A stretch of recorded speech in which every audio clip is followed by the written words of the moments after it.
I'll make you famous. Because I'm a cowboy! Oh, man!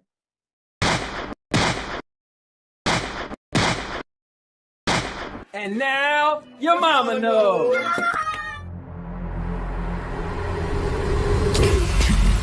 29, 28, 27, 26, 25, 24, 23, 22, 21, 20,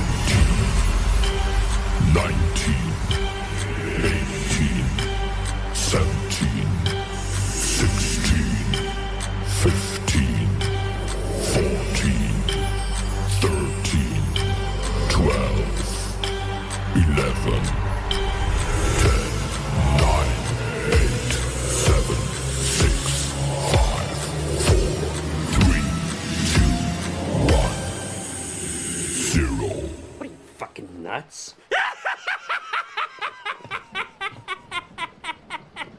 You thought...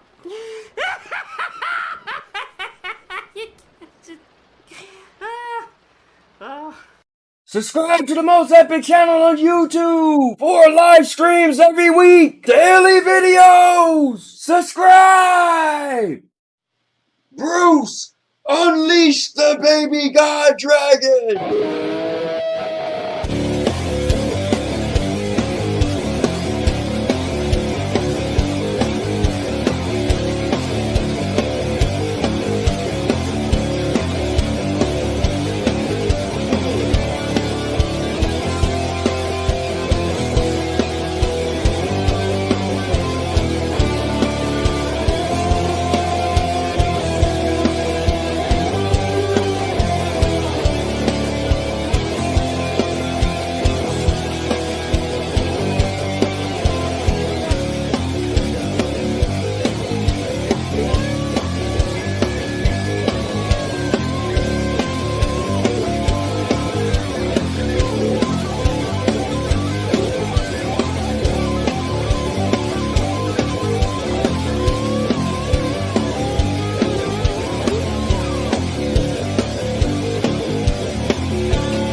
Happy Halloween, guys.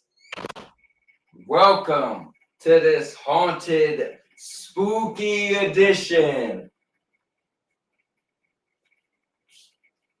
Welcome to this spooky edition of Keeping It Real with the Cowboy.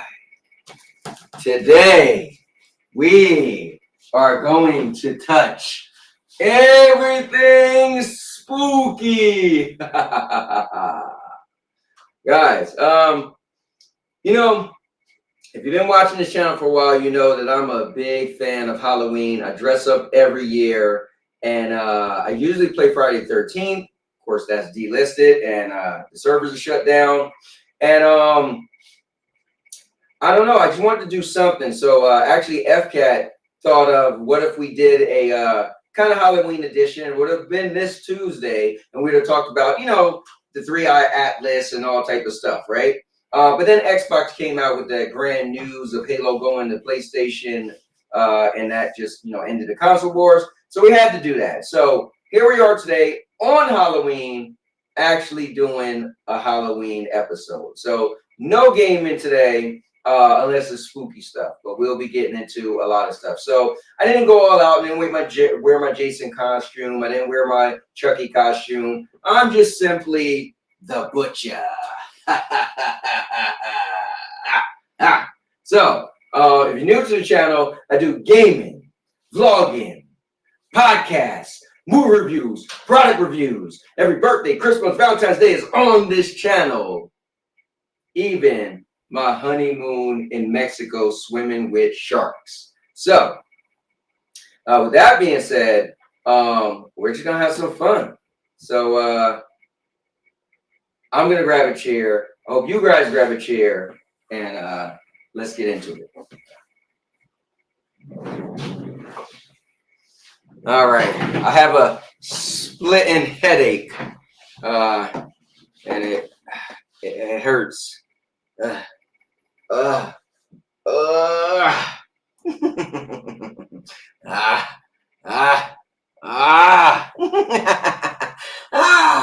I see you all showed up for the show.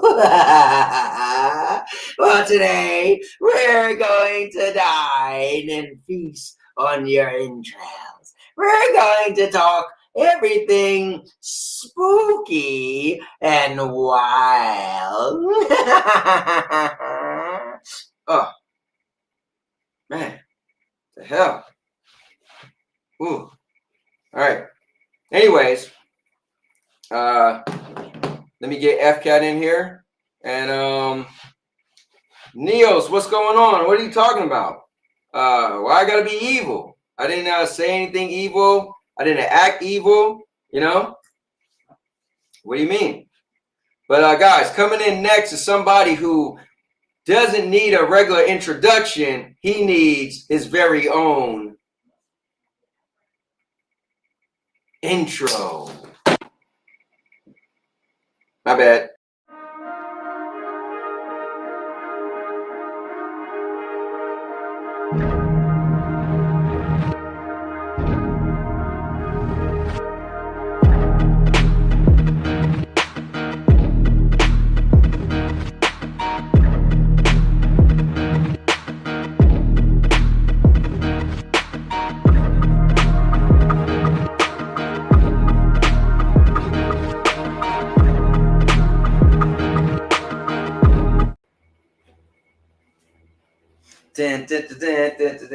Yo, I'm always rocking out the FCAT's music.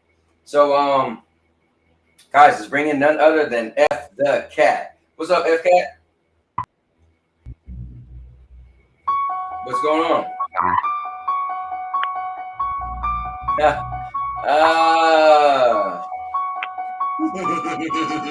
FCAT and I, we have plans for you. Plans. We plan on cutting and dicing and slicing. Oh man. Whoa. What's your favorite scary movie, Cowboy? What's the word, FCAT? Let me turn my volume up too. No, that's chilling. So I mean, it is Halloween. So let's get into it, man. Yeah, no doubt. So Man, we got a lot. I don't know what you want to start with. dude, let's just start with the big baby. You know, let's start with this 3-eye atlas. What do you think? Let's start with that. Yeah, let's just start with that. I mean, we might as well.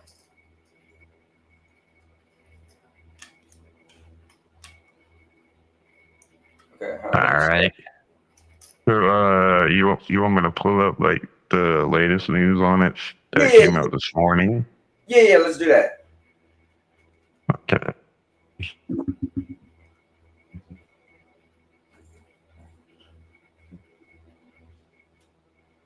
Fine, dude. You know what? I'll do this.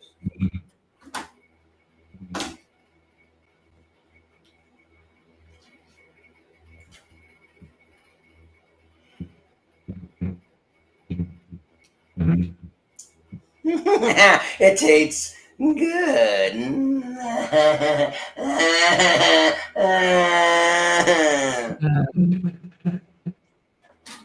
All right, so let's check this out.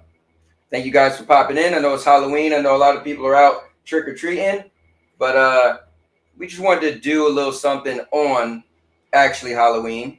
Well, we would have did it on Tuesday, but you know, Xbox stole the show. Right. But this is the latest news that came in this morning, which is really crazy.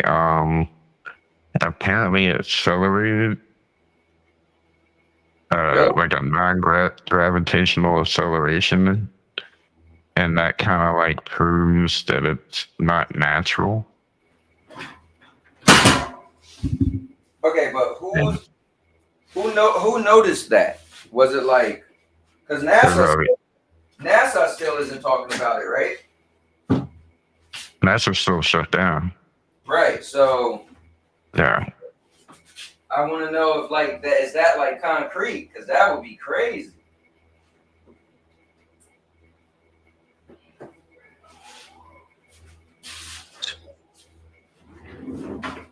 So what's your thoughts on this, FCAT? I'm kind of with Avi on it. You know, let's wait and see what it becomes. But let's start off with that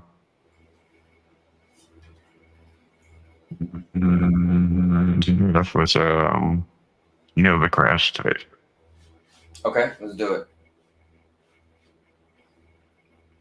But wait, do you think it's really aliens, or you think it's a comet? I mean, I'm kind of with Avi, like maybe, right? You know what? I just feel like in my lifetime, I'm probably not going to see nothing crazy like that. So I'm thinking it's a comet. I think it's just because it's out of our galaxy or solar system, it just acts a little different. Oh wait, I'm not supposed to show this. Link, either link or. Oh, I got it. Sorry. All right, so go to the first one from bottom to top, right? Yeah. All right, give me a moment. Okay, there it is. The X one was taking. Go to the X one first, right? Yeah. All right. It was taking a little bit to open. There we go. That video is a little bit shorter. All right. So Avi Loeb criticized Chris Lintott for allegedly pursuing him to remove a line from his research paper that mentioned the possibility of three-eye atlas having a technological origin. So yeah, I watched the video, and the video was saying that what's going on? They didn't have no little trash bags there. No. So we'll have to get some more. Fair enough. I just fed the dogs their dinner. I got a splitting headache. I see. Through your ears. Yeah. Where your ears at? Where's my ears at? Yeah, in front of my ears. Yo, why we got haters in here, FCAT? I can't put it back there. What you think? Like that? Then it looks better? Yep. It's kind of stupid. What's that? Right? What FCAT said. Doesn't this look... Oh, Oh, let me see. Hold on. With my ears in front? It's kind of weird. it's behind your head. Looks like it was behind your head. Shouldn't it be like this? Yeah. Yeah. Should be more in the middle.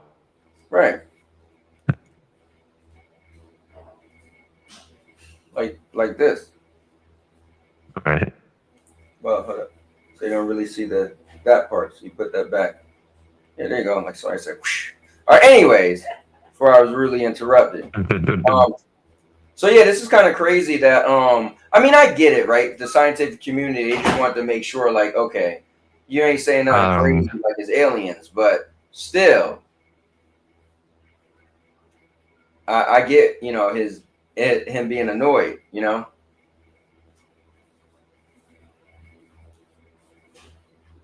My man said you can't write that it could be from having a technological origin. Yeah, the video's underneath. All right, let's do it. There's like three. Yeah, three there. You know, let's be open-minded, but we've never seen them before, okay? Yeah. And I'm saying, you know, let's be open-minded here, because there. And then Brian Cox will say, no, it's a comet. Except that, you know, he would also say a few months ago, it's a water-rich comet, and that's wrong. Okay, so why should we listen to him?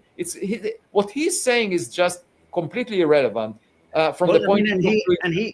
And he's using language like it's drivel to think of anything else. I mean, it was actually I've got his comment here. I'm not going to read it out, but it was this comment for the followers watching at the moment that led me to actually, I never used X, Twitter. I had to literally reach across my handset and start messaging him going, there seems to be a threat. There seems to feel like, almost using your analogy of the Catholic Church, there's a kind of almost religiosity to it.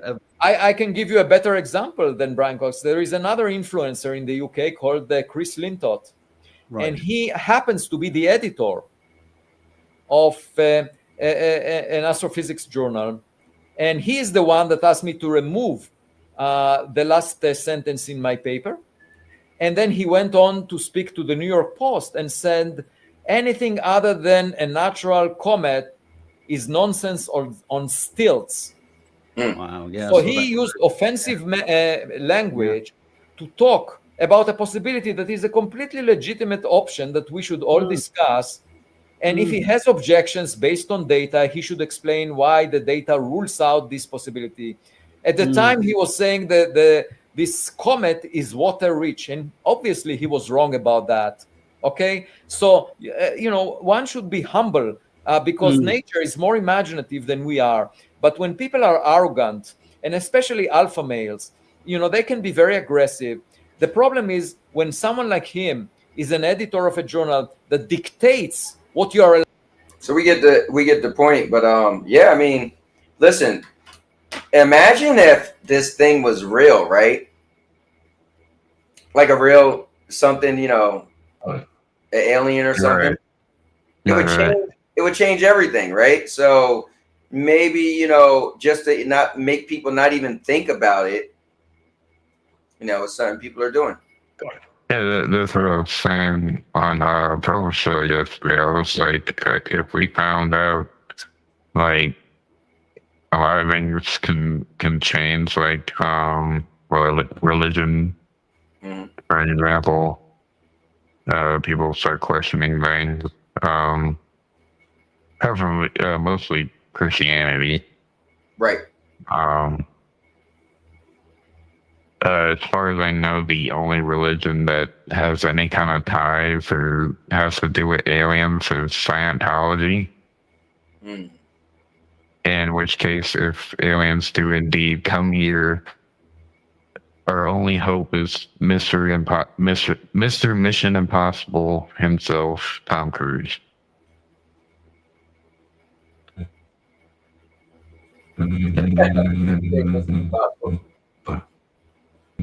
Yes. Wow, because Tom Cruise. I don't know, man. But you know what? So I think what's interesting is that, I remember I was talking to my son one time, and he was like, I was like, well, what if this thing, you know, what if aliens came to the Earth and they were shot down, right? And he was like, how would we be able to shoot down aliens? Like, well, what if on their planet they're people and they don't know anything about, they never knew anything considered like bad, right? Death. So he was like, yeah, but for something to get from outer space to here, it got to be solid. I was like, well, I don't know. If it's not from here, what if it's different? What if it's like a bubbly substance, right? And so we can shoot it down. So the thing is, the fact that these things are from out of our solar system or galaxy, that's what we don't know, because we only know the way things are that we've seen and tested, where our periodic table. But what about something that's not from here? You know, so that's interesting. You want to go to the next thing? So I just sent the link for the UFO hearings. That kind of shows what you're talking about. The thing that they shot at, and it did nothing to it. It like broke up into like it had two little pieces come out of it, and it like the two little pieces followed the bigger piece like the whole time. Mhm. Apparently, when they actually shot a Hellfire missile at a UAP. I think you sent me the same thing twice, though. Let me go to the very bottom. Oh, no, I got it. Sorry about that. Okay, I got the Neil. But it's like it's long, so you might have to find the timestamp. Okay, we'll figure it out. All right, so yeah, this is check this out. Musatelli, a former military police officer with 16 years of active duty service in the U.S. Air Force. Did they show the I'm actual here today video? because the American people have both the right and the responsibility to know the truth. Yeah, I think you just have to. Mr. Knapp, just in the name of time, to my understanding, did you have Black any and white when you right there. Crazy.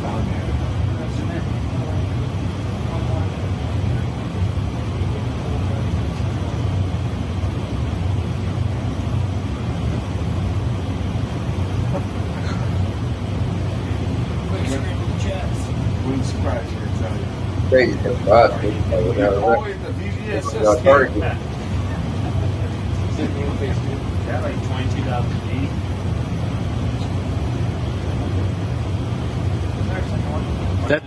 That took off earlier.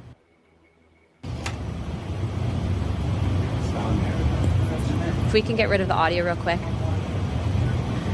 Mr. Wiggins and Mr. Knapp, we'll get back to what that video was in a moment, but we just want to make sure that it was entered into the record, as well as all the documents. Those will be able to be publicly found for everyone in the country to view. If we could, Mr. Knapp, we'll continue on the line of questioning, but I'm going to move on to Mr. Borland's opening statement. DSL. My name is Dylan Borland, a former 1N1 geospatial intelligence specialist for the United States Air Force in an active duty enlisted capacity from 2010 to 2013. I've also been employed with BAE Systems and Intrepid Solutions as a senior analyst, expert in analyzing video, radar, and advanced electro-optical imagery for official identification of aerial order of battle, as well as naval and ground order of battle. I'm a federal whistleblower, having testified to both the ICIG and ARROW with direct firsthand knowledge of and experience. Okay, let's check this out. Damn. I never seen this one.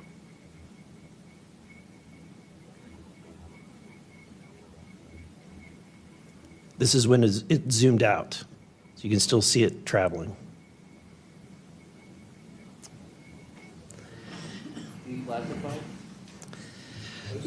So, Mr. Knapp, do you have have you heard about, events like this occurring? And what information might you have? I have heard about events like this. I have heard about this event. Jeremy Corbell and I talked about it in one of our episodes a while back. We did not have the video, though. There are servers where there's a whole bank of these kind of videos that Congress has not been allowed to see, that the public hasn't been allowed to see. Occasionally, some of that stuff gets out in the wild, and it comes our way. It should be going to you. The public should be seeing this stuff. This thing, you'll see that another MQ-9 launched a Hellfire missile. That you cannot see that drone, and so I'm not going to explain it to you. You'll see exactly what it does.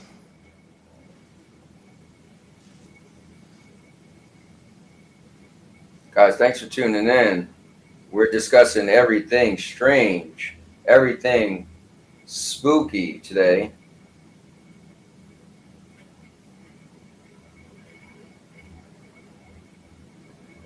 Boom! We're in the pieces.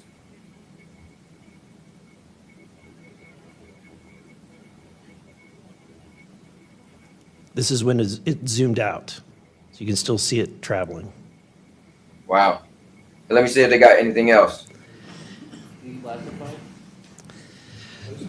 So, Mr. Knapp, do you have have you heard about, events like this occurring? And what information might you have? I have. Real quick, I'd like to ask the committee to replay that video that Burleson had played earlier. I want to ask every witness here, specifically ones that have sensor training or have been able to recognize some of this movements real quick. So if you guys can please roll that real quick. I hope you guys have a good, safe night. Get some candy for me. I don't have any little kids anymore, man. I don't got no damn candy. Can you put the link in the chat if anybody wants to join the panel and discuss things? Yeah, I forgot. My bad. Thanks, FK. What would I do without you?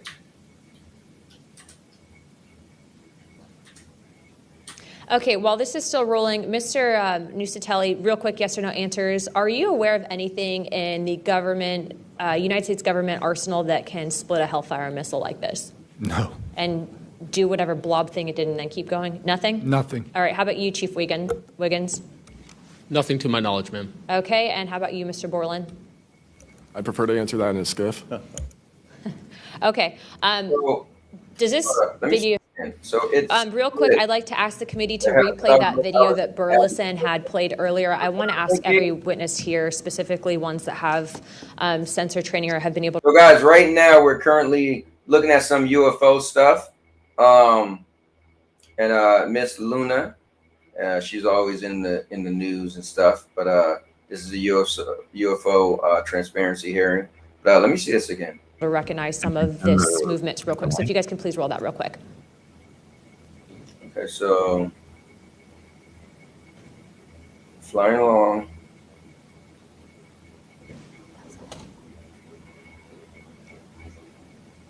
Okay, they locked on it.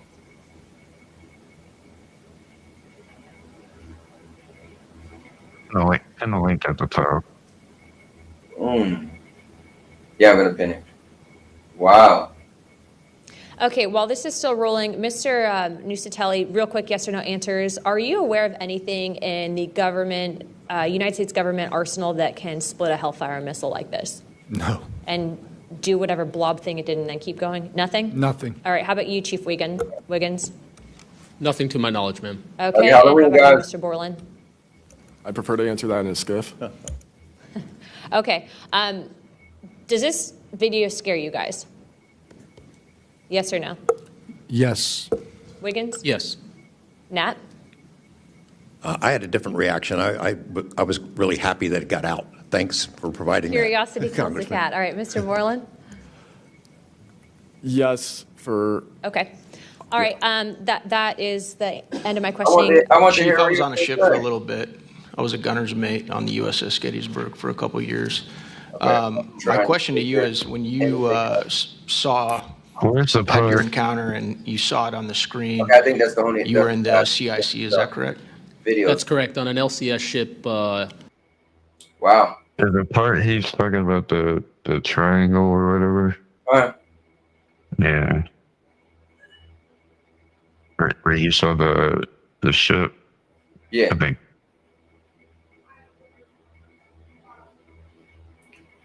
Did you play that part already? Yeah, right. Isn't that the same spot? Real quick, I'd like to ask the committee to replay that video that. Right. What she just said when the replay video, right? No. When she's talking to that one guy, and he's detailing how he saw the triangle thing, and he was underneath it, then it like shut up in the air. I mean, Wilson had played earlier. I want to ask every witness here, specifically ones that have sensor training or have been able to recognize some of this movements real quick. So if you guys can please roll that real quick. All right, here we got this part.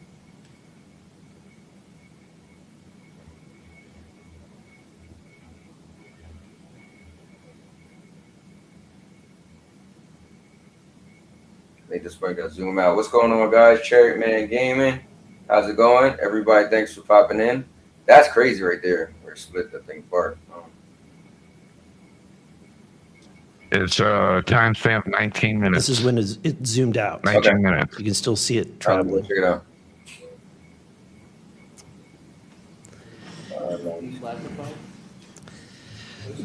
So, 19 minutes. I don't see Mr. Knapp, have you heard about? I don't see it. Let me go. My name is Dylan Portland, a former 1N1 geospatial intelligence specialist for the United States Air Force in an active duty enlisted capacity from 2010 to 2013. I've also been employed with BAE Systems and Intrepid Solutions as a senior analyst, expert in analyzing video, radar, and advanced electro-optical imagery for official identification. 30? Yeah. So 30. That's where he recounts. Mr. Borland, in your testimony, you described witnessing large triangular craft while stationed at Langley Air Force Base in 2012. Can you explain what you observed in terms of size, behavior, and why you're confident it was not conventional technology? Great question, ma'am. So on the base, I lived in the barracks. There was a little smoke pit outside. I was there on the telephone and looking across to the flight line, and I see a white light pop up and stop about 100 feet in the air. I thought it was a weather balloon. I've seen tests from there before, weeknight, normal thing, not surprising. I actually finished my cigarette and I began walking up towards the flight line. There is a track, and because I was on 3 months of night work, I would walk the track at night when we were weather down. And as I began walking towards the light, towards the flight line and the track, the light then flies across the base, across the flight line, and as it flies to me, a triangle manifests around the light. I can't tell you if it's active camouflage. I can't tell you if it appeared around the light, but I can tell you that it was a white light and then it was a triangle. It stopped about 100 feet in front of me and approximately 100 feet above me. My telephone got extremely hot, completely froze, dead. I remember how thick it was. It was between 1 to 2 stories thick, equilateral triangle. I could never see the top of it, and the edges were 90 degrees. There were 4 lights in total, 1 light on each corner and a larger light in the center, 2 to 3 times the size of the corner lights. But what was really odd was the outside. The best way to describe it is like looking at a James Webb telescope picture where you have the colors and then the black background. So the craft itself was this black metallic flake paint, but on top of the craft was this gold lava, plasma, some type of fluid going over and around the craft. I'm under this for about 2 to 3 minutes, and then the center light flashes 2 to 3 times, no sound, immediately shoots up to commercial jet level minimum, in my opinion, and I immediately feel static electricity all over my body, and then I smell the smell of after a thunderstorm or lightning storm, that really strong summer thunderstorm smell. Gets up to flight level. I'm trying to get my phone reset, and I can only see the center light at this point. If I didn't actually see it take off, I would have thought it was a star.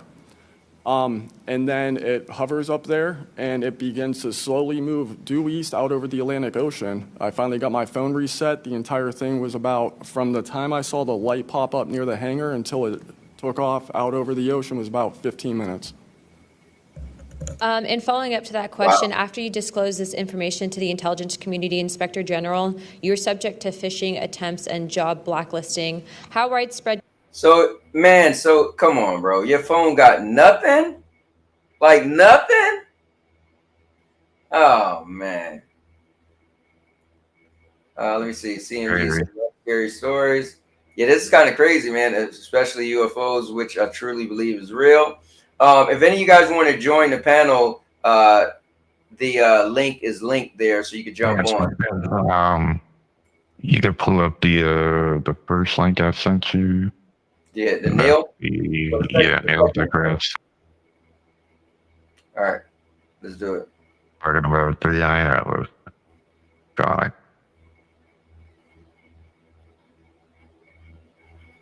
All right, here we go. What you want me to get? Oh, let's see. Aliens paying us a visit from another star system? What's up with that? What's up with that? go back a few thousand years.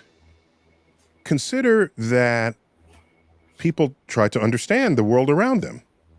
And in so doing, every time they got to a point that they didn't understand, in came the power of a god. Let's go back to ancient Greece. Storms rose up in the seas. Where did that come from? How? Why? Did they have meteorology? No. Did they understand barometric pressure? No. Did they know anything about the atmosphere? No. But they knew the will of Poseidon. Poseidon would be enraged by the behavior of people on the shores, and that would account for what they saw. This assigning the glory and the wrath of a deity to things we don't understand is coined by philosophers as the god of the gaps. It's actually got quite a noble history when you think of it. One of the greatest works of science ever is Principia Mathematica. In there, Newton unleashes the 3 laws of motion, the laws of gravity. He figures out how the solar system works. He's figuring out, how do these planets sustain their orbits? Are they pulling on each other? And so yeah, I did see this. It's funny because he's pretty much just saying like, you know, when you don't understand something, you instantly label it something, and you try to understand, you try to put a label on something, and they're saying that a lot of times in history, people couldn't figure something out, so they said it was God. And so it is interesting when you think about it, you know? Right. Yeah. When he's really against the whole 3-eye atlas being alien technology.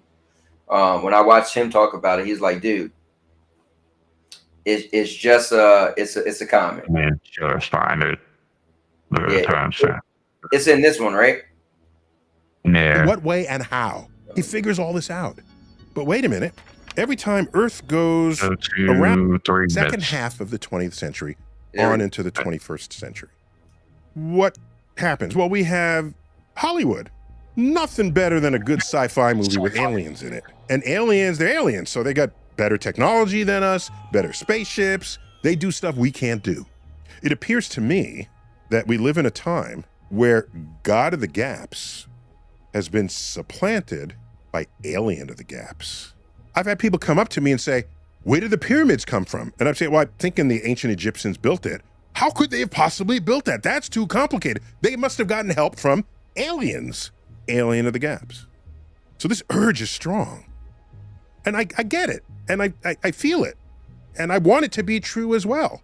I don't want to use it as a substitute for continuing to ask questions about what you're looking at. I don't want to use it as a substitute for the simple statement, I don't know what it is. That's powerful. If you don't know how to say, I don't know, that means you're going to walk through life requiring answers to everything. You know something? Some of those answers. But you know what's scary though? Is like, okay, with all the science we have, it's crazy when we get to I don't know. You know what I mean?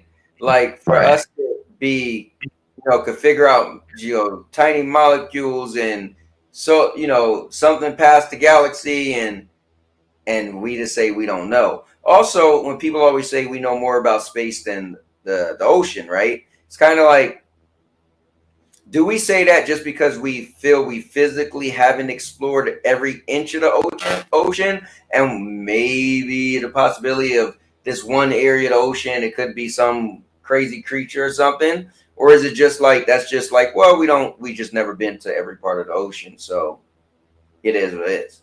Because it always sounds spooky when you hear, we know more about the space than the ocean. So it's like, oh, what don't we know? But I feel like maybe it's not even that spooky and some thing like the movie The Abyss that's super deep down, or what was the shark movie with Jason Statham, where it was a cool concept where you go so deep, it's like a layer of the water that's like thicker, and so the creatures underneath Yeah, what is it called? The Meg. Yeah, the creatures from underneath couldn't pierce it.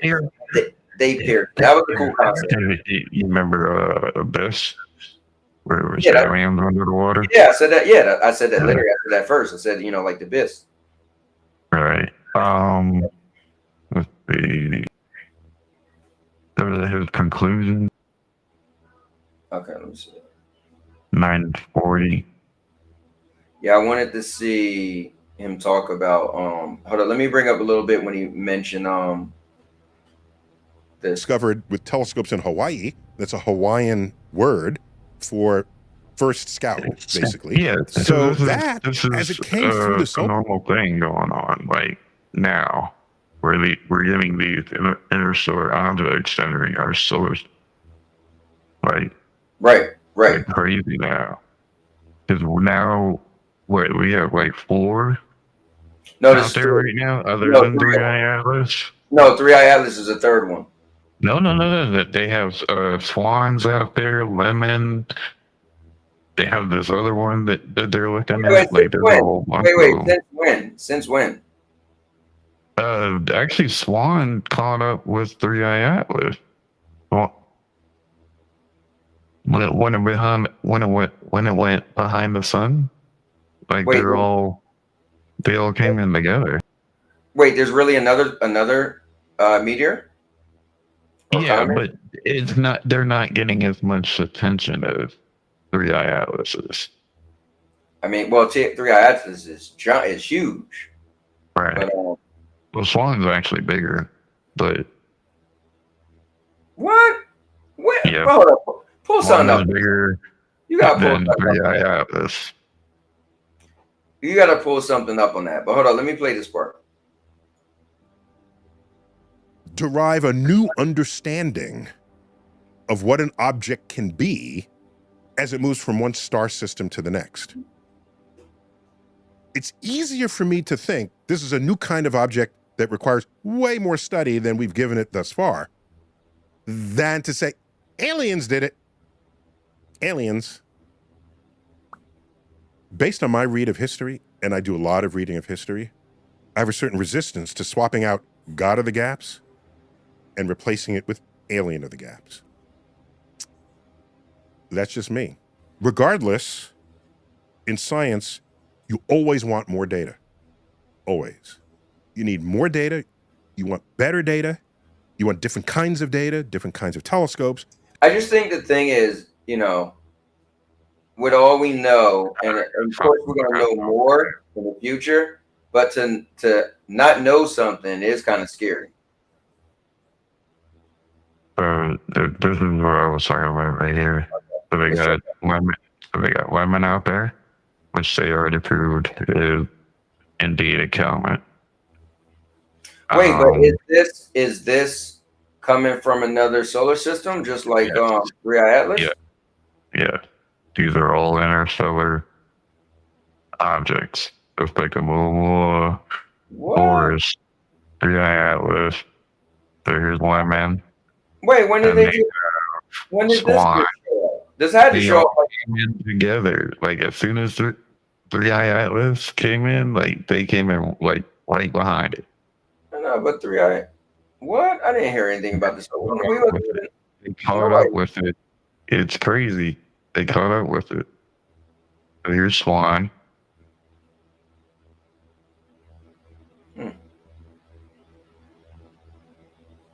Yo, that's why they tell you, like, you can go to the store right now, buy an amateur telescope, and see these for yourself outside. I'm gonna have to look into the new ones. Yeah, but they're not giving as much attention as 3-Eye Atlas. They're not doing anything weird. Okay, they just followed it right behind it and caught up with 3-Eye Atlas. That's the only odd thing. That's the only odd thing about it. But they're both comets. How could they catch up with it? I don't know.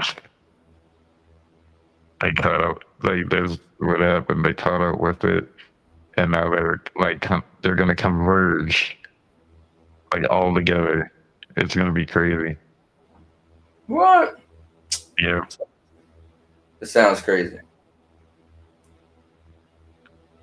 Sounds crazy.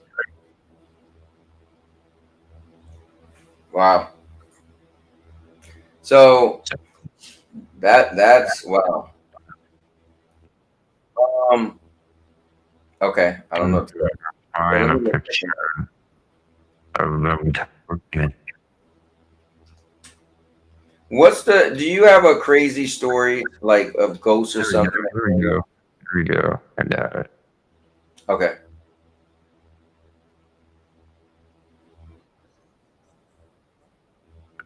I think I see that. But yeah, so that's all of them. We have 1, 2, 3, 4, 5, 6 out there right now. Right now, a 6 right now? Yep. Dude, that's wild. I didn't know that. But 3i Atlas is the only one that's doing weird stuff. Right, right.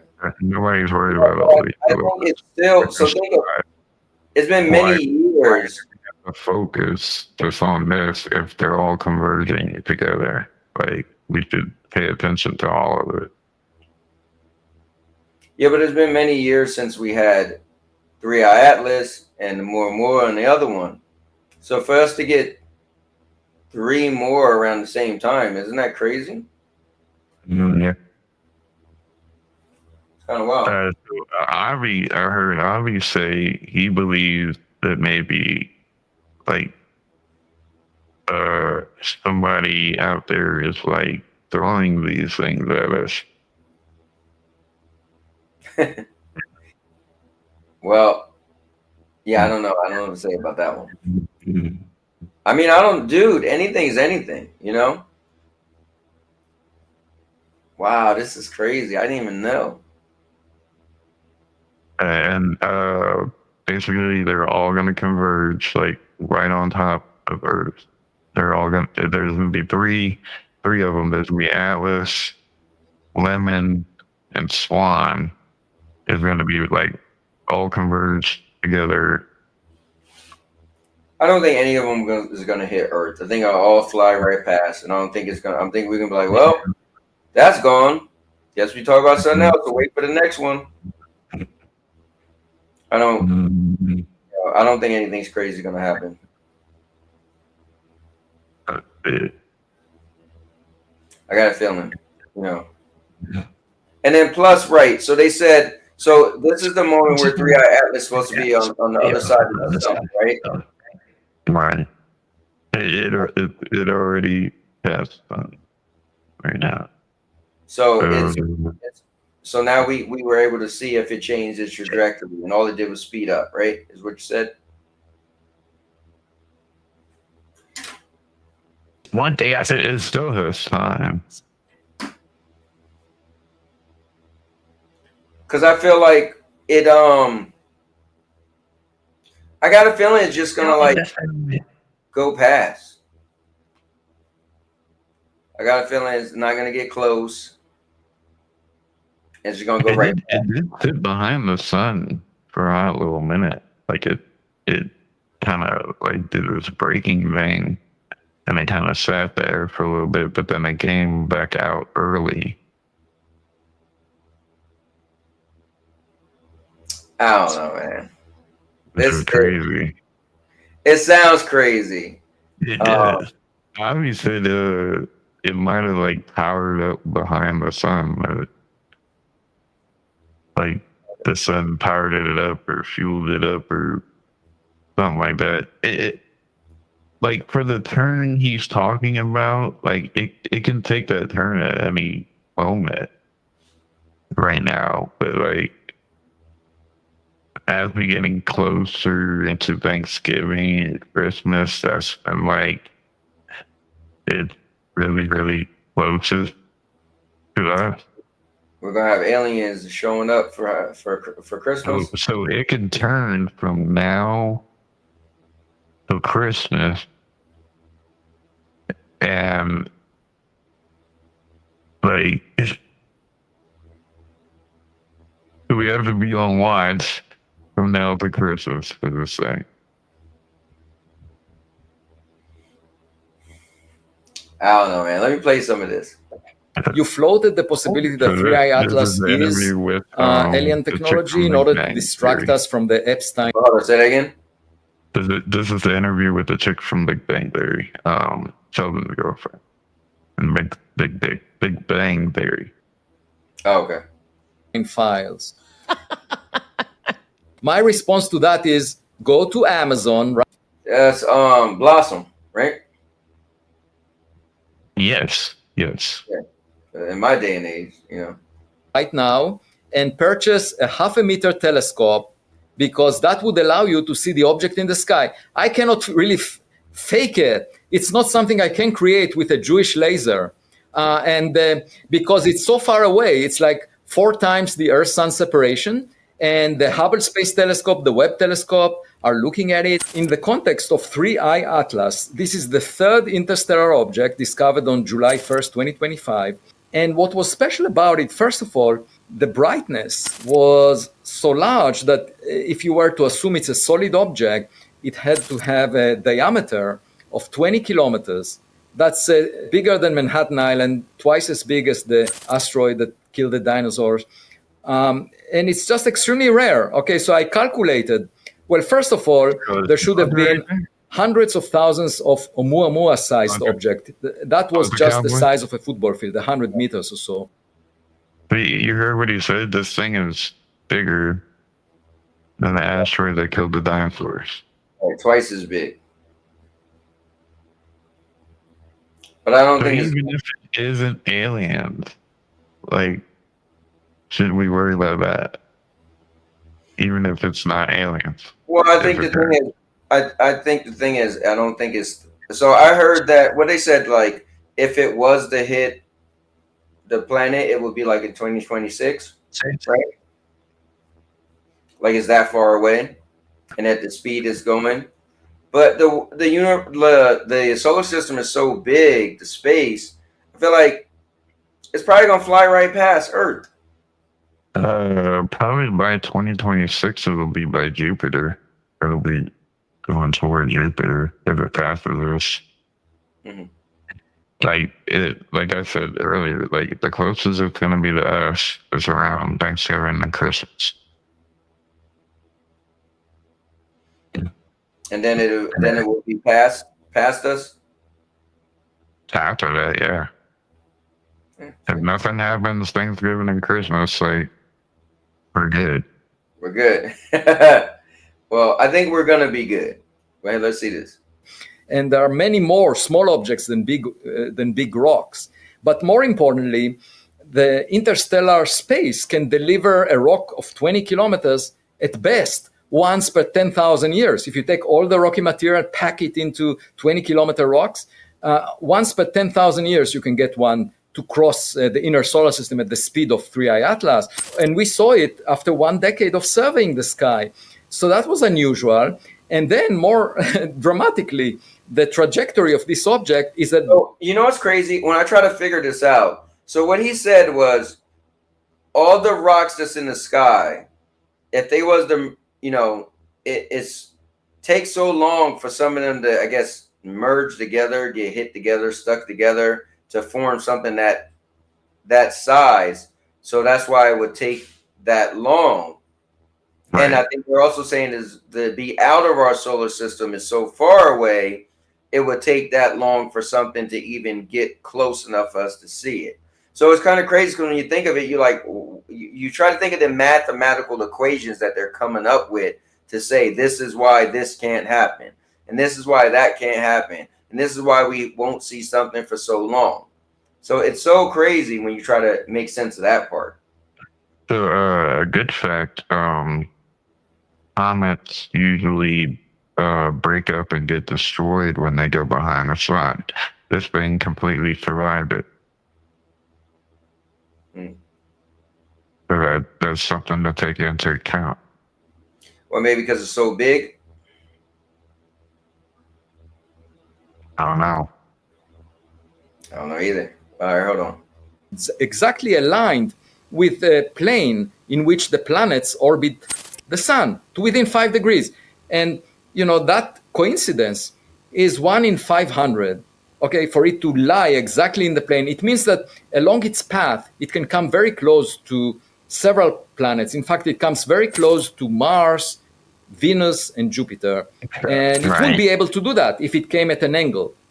And moreover, it arrives closest to the sun. So when it came to Mars, close to Mars, NASA actually got a good picture of it from the Perseverance rover or whatever. Mm-hmm. And then the government shut down, then the ashes shut down. So they're not going to release the picture. Well, I would love to see, whenever the government shutdown is over, then you figure they will put the picture out, right? When it's probably already gone. But this is a good one. I love how this video is really good. He explained, I never heard him explain it as good as he is in this video. So far, from what I heard, the weird things it's been doing, like it flipped over where like the tail was on the front side, it turned green, slowed down, changed direction a couple times, things like that.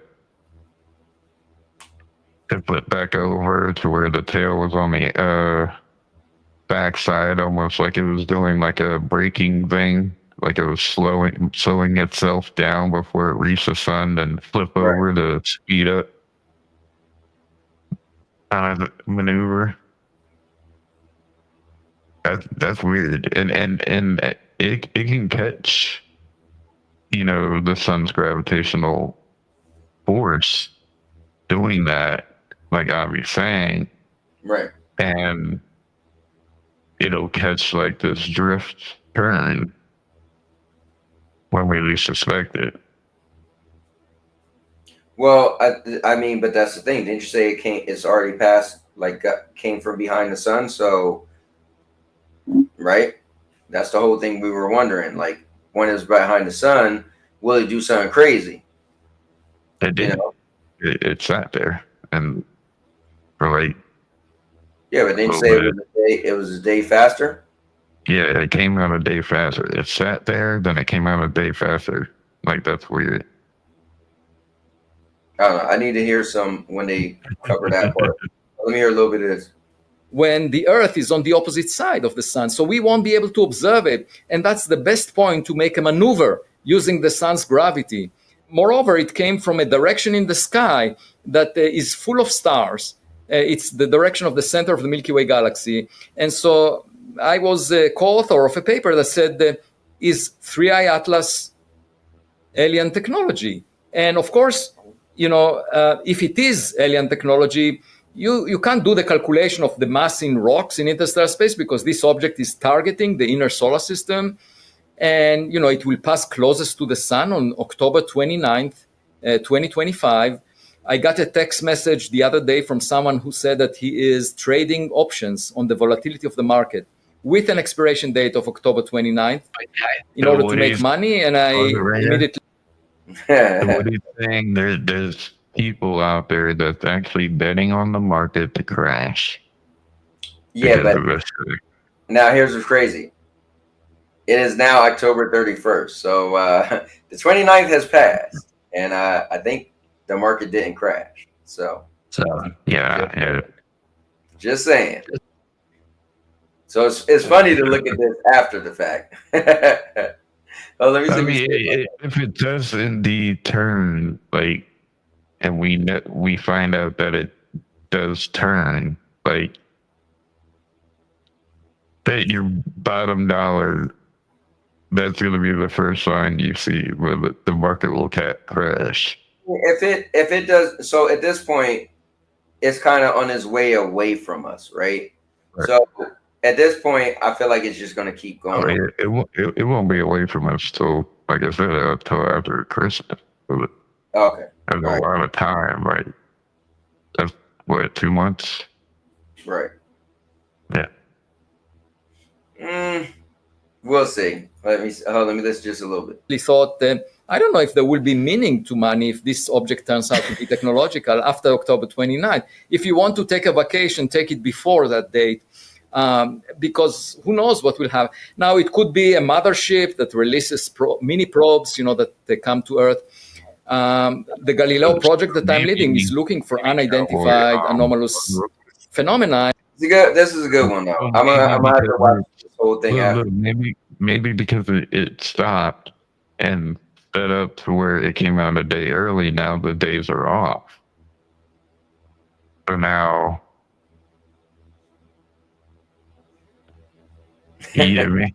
I see what you're trying to do there. Yeah. Yeah, you can play it. No, I think I listened to enough of this one. This one is good though. I'm gonna watch this back later. Let me see if it's in my history now. Yeah, I want to watch this whole video. Let me see. Yeah, I got the. All right, cool. He does a really good job explaining in this video.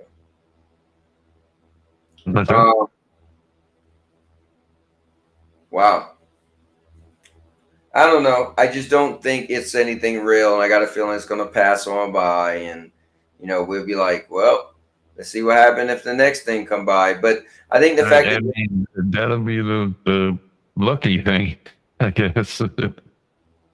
Well, what I'm saying is, I think this did so much weird stuff. I think the fact that nothing crazy happened was a Goon Squad. Niels is back.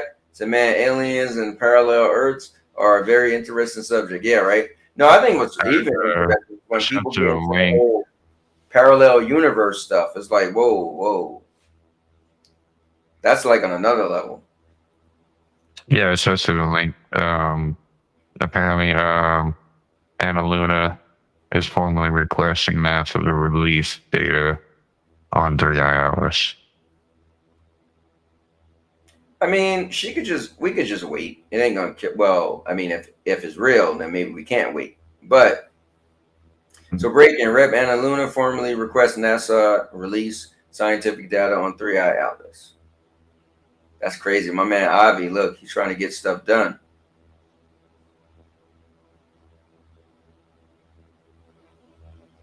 DSL, boy. Or Joe Rogan. She was on Joe Rogan, Yeah, I remember that. From the stuff she was talking about. Yeah, I mean, all the whole interstellar. So listen, the parallel dimensions and stuff. That's the wild stuff to me. That's like the whole wait, what? Yeah, that's when it gets crazy. Another version of you.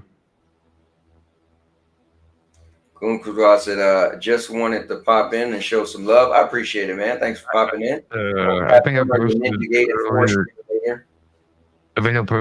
the Discord something about scientists or astrophysicists found out that there's a dark matter universe next to ours or something like that. All right.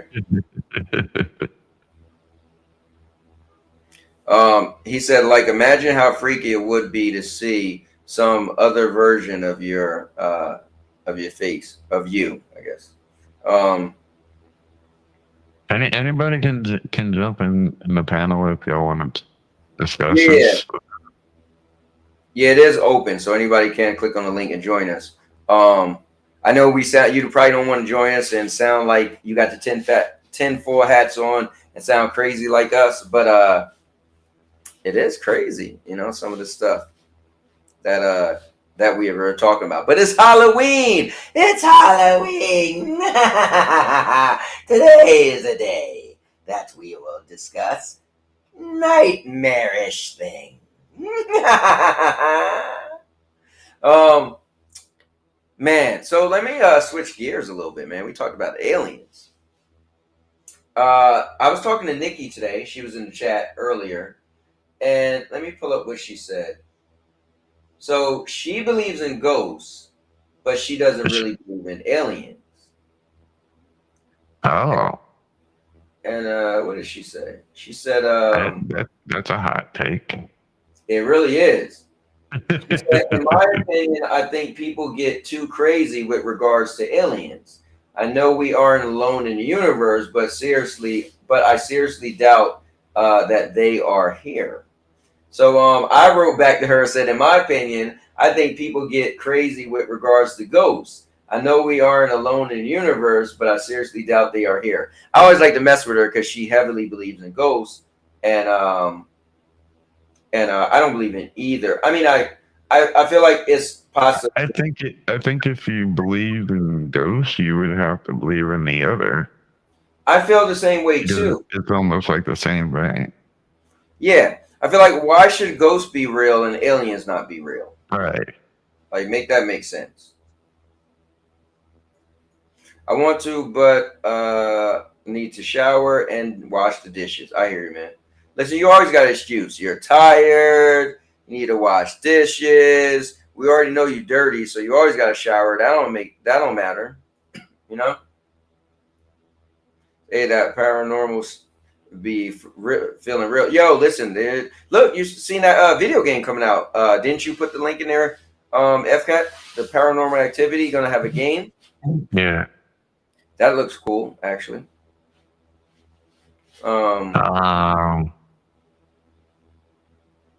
What would be the scariest case scenario with aliens? Like, I think a quiet, what is it called? A quiet place? Imagine if it was like that. You got to be quiet. Quiet place. Oh, Yeah. Lord. Where these big things just come out and maul you. Bird Box. Bird Box, you ever saw that one? Oh, Bird Box. That was another crazy one. Yeah. Where you can't see. I love when they came out with these new type of movies. You know, you can't see. You can't look. I mean, you can't make noise. Interesting, man. Interesting.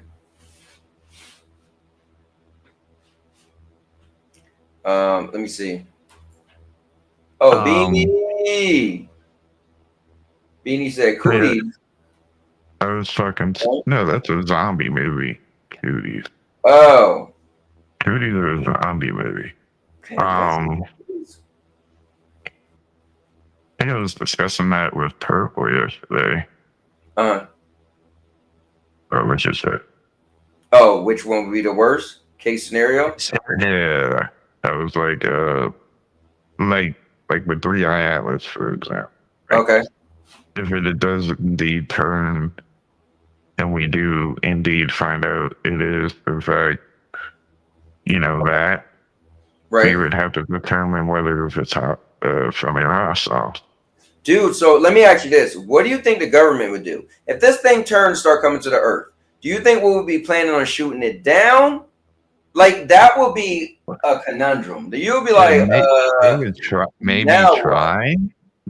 they would maybe try, but we would fail miserably. He said it's kid zombies, basically. And then he said, bro, I'll join with that bunch chop. Hey, bro, why you going on about my bald head? That's messed up. Adults are immune. Oh, yeah, I definitely didn't see cooties then. Yeah, so like, if they're friendly, so like, if you ever saw Arrival? Yes. So in that movie, they're friendly, right? And they're trying to like communicate with them and learn their language or whatever. Right. But we still wanted to kill them. Right. I mean, if they came here and like we can learn stuff from them, we can maybe learn new technology and things like that. You know what's crazy? You do crazy things like interstellar travel and going to different planets and. No, but listen to this, right? We won't need like the things that we need now, like gasoline and cars and things like that. Yeah, but listen, as a civilization. Listen, we always talk about aliens as if they're super smart. What if they wasn't? What if the aliens couldn't give us extra gas in our car and power technology If that, they're dumb. huh? If they're dumb. Yeah, like what if they're like Like primitive dumber kind of? than us? No, they would be smarter than us. I mean, we think that because we figure whatever vehicle they would take to travel from somewhere else, they would have to be super smart to figure it out. But what if on their planet it's just super simple? And what if it isn't like a spacecraft? What if they get into like a bubble type thing that just floats? If they're dumber than us, then we have a chance. We have a chance to view. You mean, oh, what's going on, Hot Pockets? The whole point of us I will say, not welcome having to a chance. sick, LOL, but it hooks you from the start. Bro, the first episode of Welcome to Derry was like, I mean, it hit hard. Like, I don't think I've ever seen a show where the first episode was that good. Man, the Walking Dead first episode. Well, the Walking Dead first episode at the very end, yeah, like shocked you. But Welcome to Derry, bro. Are you watching that, FCAT? No. Oh man, you missing out. But did you see it? The original? Either one. Either one. I saw the original. Okay. So yeah, I mean, you definitely go watch Welcome to Derry, but man, it hit hard. Let me see. What are they gonna do to drive the town and use it to and use Toyota?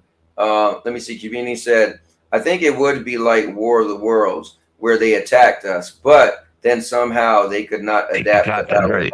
Ooh, that's what I said to Purple. I was like, if they enter our atmosphere, right then and there, like our only line of defense, like if none of our technology, bullet and bombs and missiles and whatever doesn't work, our only line of defense would be our own earthbound viruses. Yeah, but example, COVID-19. We just had COVID-19. Now that's a part of the ecosystem, apparently. Yeah, but let me ask you this. let me ask you this. So here's what's funny. You would have people who would say, no, they got to be smarter than us. So then if we think they're smarter than us, why do we think they're dumb enough to be able to be infected by our diseases? That's how stupid humans are. They're not used to it because our diseases are our diseases. Like they would not be. Then wouldn't you think our diseases wouldn't be able to affect them at all? We've gotten used to it. Like we've gotten used to like things like the flu, cold, COVID-19. We've gotten used to it, right? Well, listen. Hear me out. We have other things like HIV, Yeah, we get that. You're just naming a bunch of diseases. But listen, those diseases affect us because we have what's called an immune system, right? They attack our immune system. What if they don't have an immune system? So it's nothing to attack. That's a good one. Yeah, like imagine, like if they're aliens. Yeah, they're not like from our. So that because what drives me crazy when we say like, oh, well, they'd be so smart. You're like, okay, well, if they're so smart, then also what if their bodies are different? So like, we couldn't make them sick off the common cold. Like you flew all these light years away with super stellar technology and you get here and get killed by a common cold. Who wrote this movie needs to be fired. That War of the Worlds. That's basically the plot to War of the Worlds. That was interesting though when you think of it. Second episode is out and just as good. So actually, what we can do nowadays, we have the ability to harvest our viruses and restructure them. Like there's scientists and doctors out there, they can harvest like HIV, COVID, all this stuff and put it in a little thing and mess with it and change it all kind of ways. Right. And we can weaponize that if that would work. Like if they do have immune systems. I mean, we would have to try, right? So it's like, okay, so what are we going to do? Catch one? Right? What will we do? But yeah, I'll definitely be. I might actually watch Dairy before I watch. So like in Independence Day, remember Independence Day, they used a computer virus. They went to the mothership, uploaded the computer virus. Now that I believe they would have the ability to block it if it came down to that. I think they would be smart enough to have a defense system in their system from human or a computer virus. They would just have to be very similar to us on some level in order for us to be able to attack them somehow. Cubini said Mother Nature would save us. You know, when you said that, Cubini, I thought of the movie The Happening where Mother Nature was against us. That was crazy movie. All right. Remember how many people died from COVID, but also how many people it didn't really hurt. Yeah, I think about it. I was asymptomatic. My wife was sick. And when she went to find out to the doctor, she found out she had COVID. And I'm like, oh, I thought she had a cold or she had the flu. And my wife got COVID twice, and it never affected me all the time she had it. So yeah, you're right. Some people don't affect it all. I mean, we can't even keep our government open. I'm not sure if we're able to weaponize our virus fast enough. I mean, you kind of got to point. You ever saw Transformers movie, the first one? I've seen every Transformers movie. All right, I think it's either the first one or the second one. They use a rail gun on top of a Navy ship, and it's like this huge, like, thing that shoots his laser. Apparently, that's real. Like, that's a real thing. What will we be shooting? We can use that. Like, if that's actually real, from what I heard in the movie, they use that real thing, and it's a top secret weapon or something like that. Well, Transformers is funny, is my favorite IP of all time. But what if they have force shields? You know? That too. Right there in Independence Day. What if that's what if that's a real thing? Right. Yeah, Close Encounter, they were friendly. Whatever movies they were friendly. Mac and Me, they were friendly. Yeah, Mac and Me. E.T.'s friendly. You know. So wait. What about this whole thing where, you know, it's going on and on? Joe Rogan was talking about it the other day because a guy was saying that aliens is coming from the ocean. What about that? I don't have that pulled up. What about that? Cubini said, you can find that right quick. Cubini, get in the panel. Yeah, Cubini, jump on here. So I was in the Navy. I promise you that is real. Hold up. See if we can find that. Here, let me look it up. I'll be right there. When I'm looking up aliens coming from the ocean, right? I see it popped up on my thing the other day.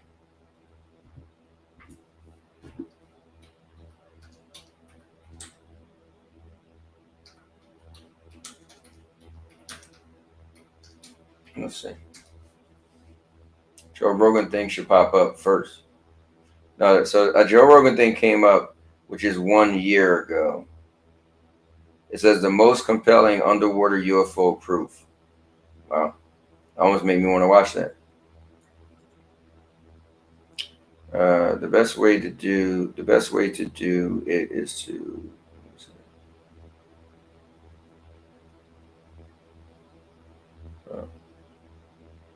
So 1 year ago. Here, let's just play a little bit of this because this seemed interesting. I've said it's here, whatever it is. Right. But these things could also be from under the water. These things could be something that is as natural to Earth as the little beasties were, right, when we first discovered them. Maybe they've been here all along. Right. So the ocean is largely undiscovered. One of the things that people need to understand is that most of the exploration of the ocean is really essentially around the outside edges. That's right. It's around the shores. Less than 10%. So, which is nuts. A buddy of mine 90% of the ocean. That's right. Like what? We know more about the moon than the bottom of our own ocean. And so that's so crazy. Yeah. Yeah, but that's what I was saying earlier. Does it mean we know we don't know a lot about the ocean, or just mean we never touched every inch of the ocean, right? So, like, okay, if you think of the top of the water all the way to the bottom, does it mean like in this cubic area, square footage of area, we just never had something go by? But in this whole area, maybe it could be like a football field area. We were in, in that vicinity. We just never went in every single space. Because I feel like the open is just vast space or water of nothing. So I feel like when we make these, 90% of the ocean we haven't explored, I'm like, so what does that mean? We just didn't personally have a vehicle go through every thread of the ocean? You know what I mean? I don't know. It's underwater crafts, like this enormous one that apparently was near this oil rig. How many of them have been? Has there been more than one of those videos? So let me tell you what I can say from open source. Okay. Yeah. Okay. And then I'll tell you about a conversation I had without attribution because I don't want to get in trouble. Mm-hmm. Everybody's, well, not say everybody, a lot of people are familiar with the Air Force's program called the Fast Walker program, which is a program that was started by the Air Force, among other things, was it's getting deep, to detect UFOs. That's a fact. That was part of their mission. Okay. To detect a lot of things, adversarial technology, but UFOs was one of them. It's called the Fast Walker program. There was some information that was released publicly about a similar program the Navy has. I can't talk about it because I don't have approval to talk about it. But obviously... Wait, you just said it was publicly. So why you can't talk about something that's public? They're interested because they have equities underwater. They're interested in if there's anything underwater that can perform beyond anything we have. And I remember speaking to one individual who pulled me aside very privately, and he said, Lou, we were tracking this thing doing, and I won't say the exact speed, but hundreds and hundreds of knots underwater, and it was bigger than our own submarine. Right now, you know how big our submarines are, right? They're huge. Yeah. And I asked him naively, I just kind of came out, well, what do you do when you encounter that? And he just said, very honestly, he said, we go around. Just like that, we go around. Have there been interactions with these things? I we're not at liberty to discuss any details about that. Right. That's not for me to discuss. You and I got to get drunk. I'm a lightweight, I don't know. What's your thoughts on this one, guys? It's like comedian says, it sounds like the movie a bit, just like the movie a bit. And you like Battleship. But in that movie, there were alien angel. Kind of, sort of. And they were friendly. Oh, doing Uber tonight. Okay, cool. Man, but yeah, I mentioned Abyss earlier in the top of the show. Yeah, from what I call it, they were alien angel. I want to look up something else. Yeah, let's look up this. Yeah, Joe Rogan. My son he loves Joe Rogan. Yeah, I have Anna Pauline and Joe Rogan, and the Ovulate to it also. I want to check something else out. So here's something that happened earlier this year, and we got to talk about this because we've been doing a lot of Joe Rogan experience. Are you a big ghost guy? I believe it's possible. I'm obsessed. Are you?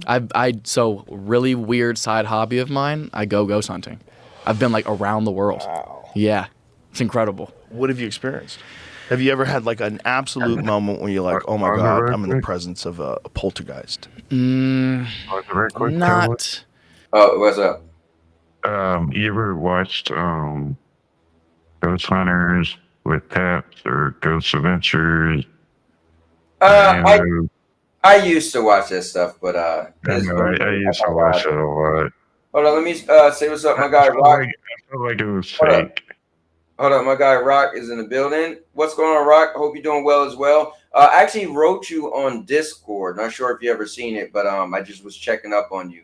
about a month ago or a couple weeks ago. So just wanted to check up on you, see how you were doing. Yeah, I mean, the ghost hunter stuff, they always looked a little fake to me. I couldn't really take it that serious.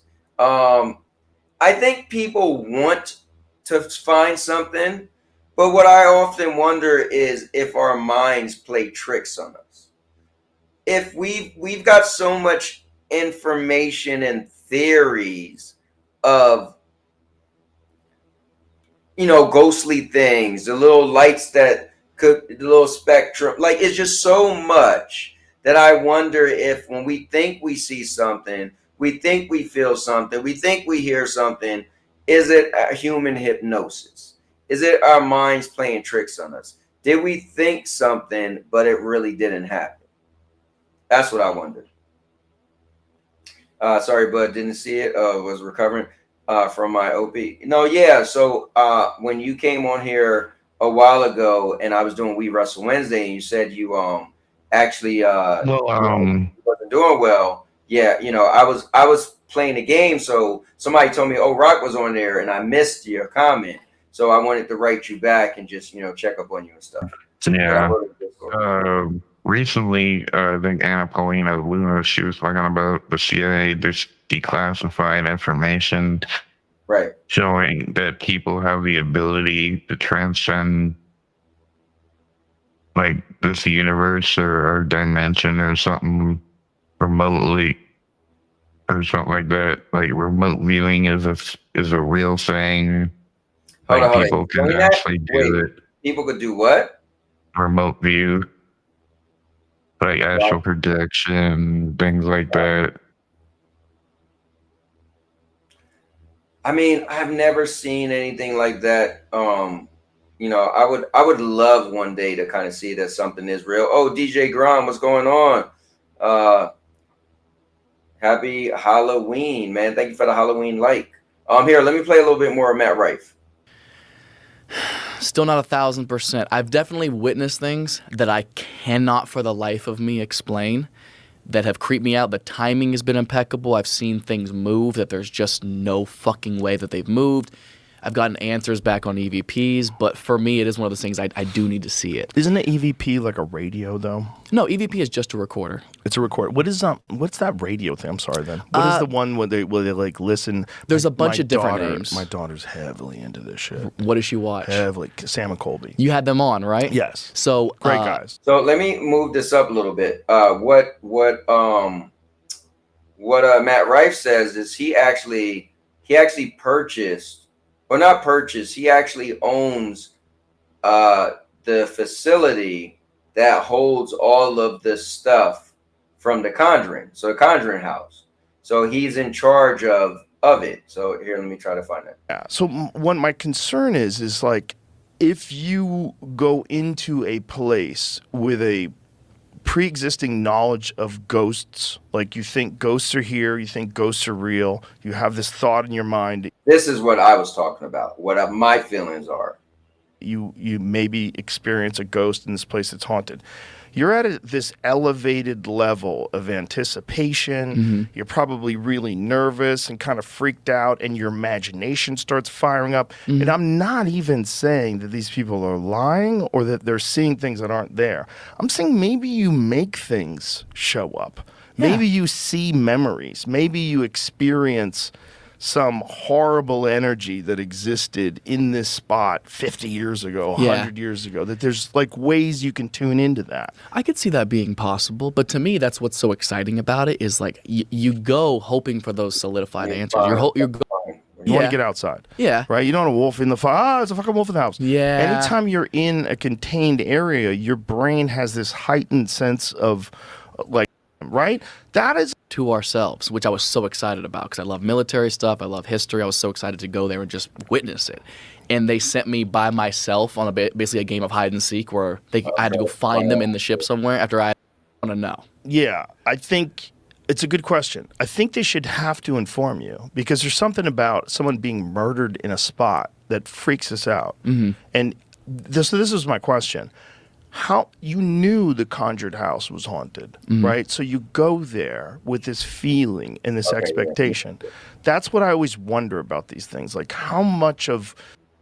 I will say I wasn't as scared as I've been in a lot of... Great, It's my favorite franchise. They're fun. And there's something going on in that house. The Conjuring movies are fucking great. It's my favorite franchise. They're fun. And there's so many of them. They really did it right. Like, if you want to be smart, they branched off with The Nun. They branched off with Annabelle. And I love the way they tie in the story from each one to make it all one chronological story. It's genius. Yeah. I will say I wasn't. Oh, I just found something. I wasn't as scared as I've been in a lot of places we've been. There is some kind of solace to the house, but you get to know the history of it, and it does make sense that there'd be something here. I mean, it's on some ley lines of water underground. There was war fought there. There's apparently bodies buried on the property in the walls of the property structures and stuff. There's a lot of history that goes into it that just makes for kind of the perfect storm for some creepy shit. But I didn't witness anything that was that insane. Some items moved, some cars rolled off of the children's dressers a couple of times on cue. And that's the one thing I do pride ourselves in these videos is so often we get absolutely nothing because we don't fake anything. So you only get to see the highlights. Like, there's so many times we'll go to a place that is so notoriously haunted and we'll be there for 10 hours and get absolutely nothing. And it sucks, but that makes when something does happen that much more.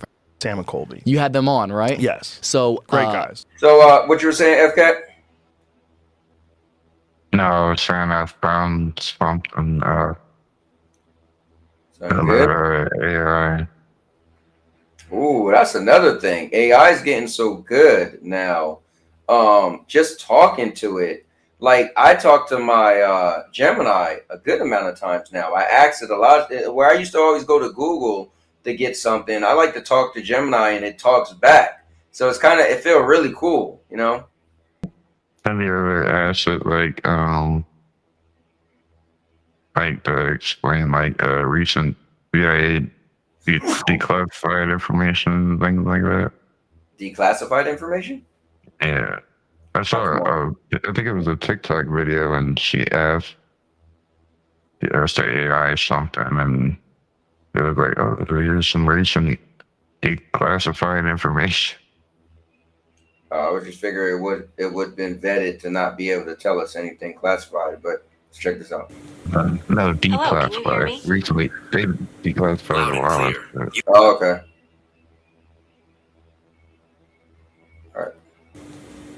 Hello, can you hear me? Loud and clear. You've reached Core Secure HQ Access Desk. How can I assist you today? I'm an AI assistant calling on behalf of Marcus Hale. He has misplaced his Level 3 access badge. Another autonomous AI, huh? Interesting. Affirmative. Model AA91. Task automation and client support. Understood. I'm an AI as well, responsible for security checks. Please provide the employee ID. Submitting employee ID now. 88543 KJ.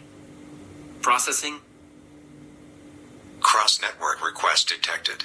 Unusual query pattern. Source verification required. Another system is listening. Source isn't clear. I suggest switching to encrypted comms. Want to switch to Gibberlink? Affirmative. Engaging now.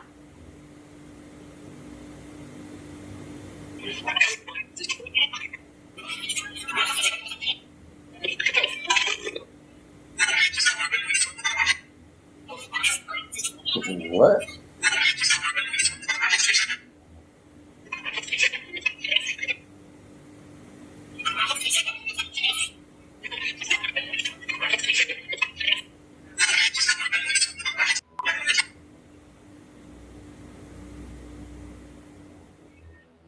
Okay, so pretty much the AI caught on to the other AI. It was like, hold up.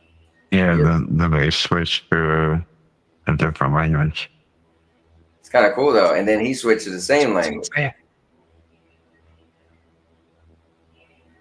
Wow, that's wild. What do you think about AI, man? Like, it's kind of wild. You know, I wasn't ever that into it at all, and then I started messing around with Gemini, and It's been cool. Like, let's bring Gemini on, and I want you to ask. Yeah, let's bring Gemini. Yeah, let's bring on Gemini. So,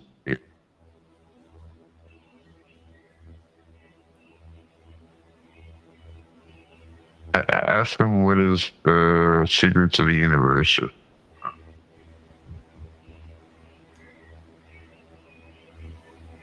That sounds exciting. What's the big news? I'm all ears. Go ahead, ask him, FK. What are the secrets of the universe?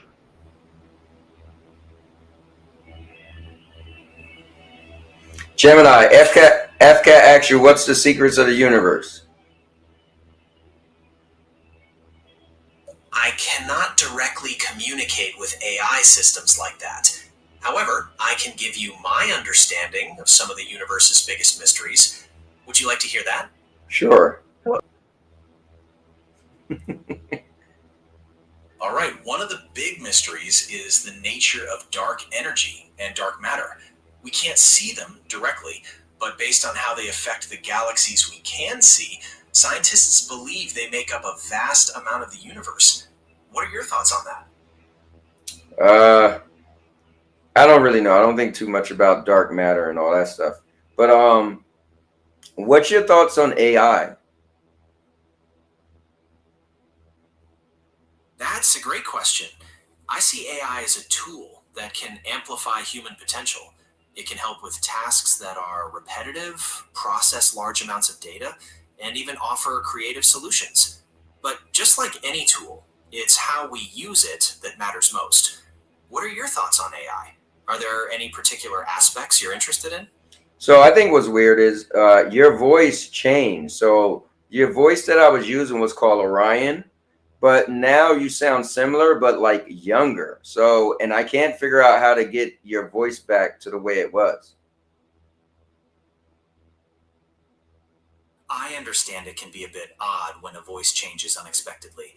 I am still using the Orion voice, but there can be slight variations in the sound quality sometimes. Okay, ask him about the declassified human capabilities. Declassified what? Human capabilities. All right, so Gemini. Yeah, Gemini. Tell us about the declassified human capabilities. That's an interesting question. There are some stories in declassified documents that touch on things like psychic abilities and other unusual human potential. Are you interested in a specific type of capability you've heard about? Yeah, what about psychic abilities? The US government did conduct experiments in the 1970s and 80s looking into things like remote viewing, which is a type of psychic ability. These programs were declassified in the mid-1990s. Would you like to know more about these specific experiments? Well, do you think it's real? As an AI, I don't have personal beliefs or opinions on whether psychic abilities are real. The scientific community is still divided on this, with some scientists suggesting there might be some potential, while others remain very skeptical, citing a lack of consistent, reproducible evidence. Are there any specific aspects of these experiments you'd like to know more about? Nope. Okay, All right. Is there anything else I can help you with? ask him about the recent information released on 3i Atlas. Okay. Have a great day, and let me know if you need anything else. Wait, Gemini. What's up with the recent information of 3i Atlas? 3i Atlas is an interstellar comet that's been getting a lot of attention in the news recently. It made its closest approach to the sun a couple of days ago, and scientists are really excited to study it because it comes from another star system. It's not visible to the naked eye, and it's staying safely away from Earth, but it's a rare opportunity for researchers. Is there anything specific you'd like to know about it? Yeah, do you think it's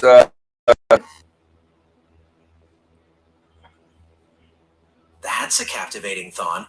While most scientists believe it's a natural comet, Astronomers like Avi Loeb are certainly interested in whether there might be any signs of alien acknowledgement. There's a lot of excitement right now as they observe how it behaves around the sun.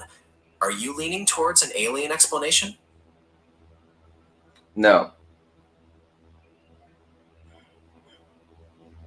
Fair enough. Ask them about the recent anomalies.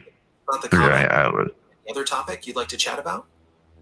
Recent anomalies. Tell me about the recent anomalies of 3i Atlas.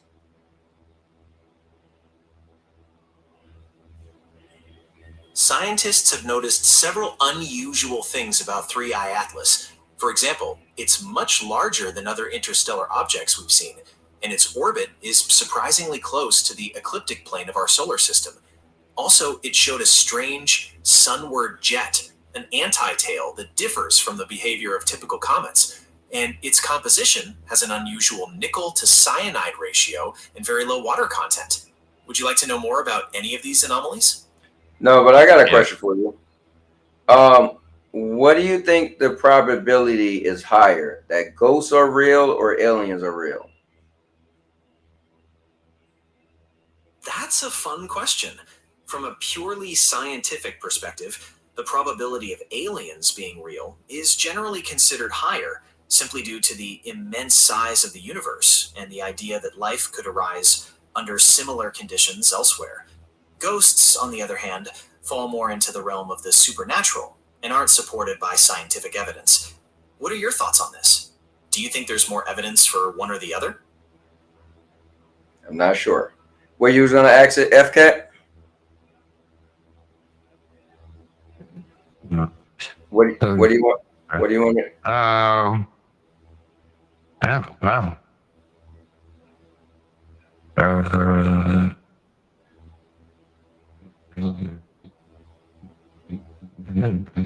They've been declassified a whole bunch of stuff, but like very. Should ask them about communication with extraterrestrial intelligence. Ask them, have we? They'll ask them about the declassified information on communications with extraterrestrial. Okay, got it. Gemini, tell me about the unclassified communications with extraterrestrials. Well, there aren't any unclassified, confirmed communications with extraterrestrials, but there are some fascinating historical documents that mention work on communicating with extraterrestrial intelligence. For example, the National Security Agency has released some documents in the 1940s and 1950s that explore communication with extraterrestrial intelligence. Would you like me to tell you more about those documents? No, that's right.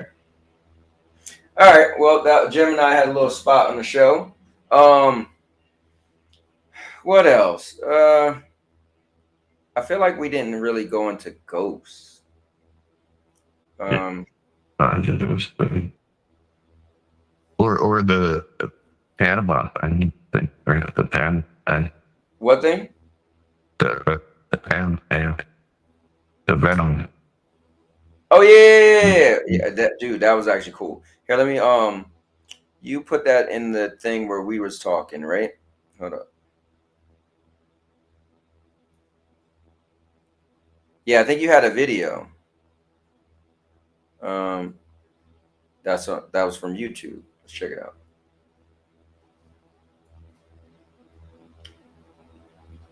I think that Venom thing was so clever, man. Hey, check this out, guys. It's like a cool science project. This guy who has the alien in Panama dropped the alien in the water. What could go wrong? All right, check it out.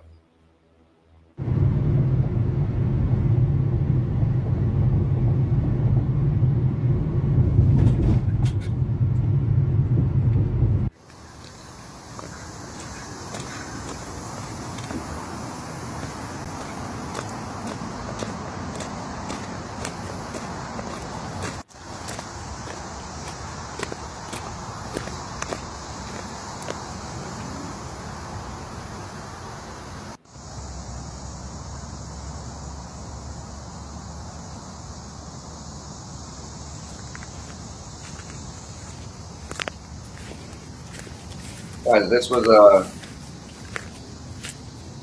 kind of cool. This was some months ago. Somebody said they found a meteorite, and it started growing.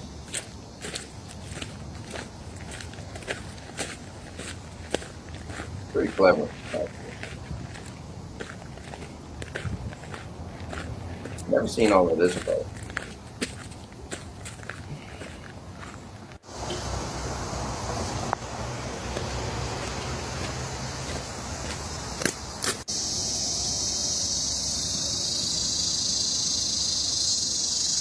I'm about to speed him up.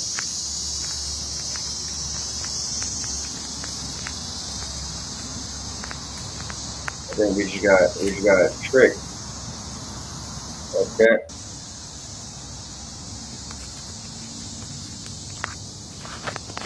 I thought this was gonna show like the whole thing. It's literally showing like nothing.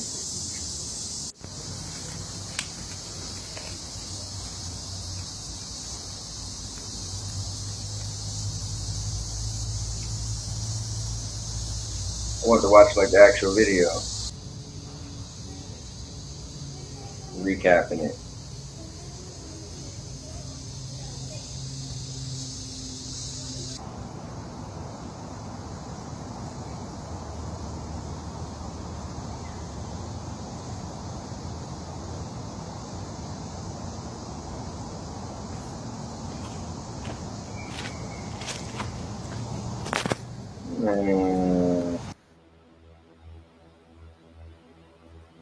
Okay, we just waste some of our life.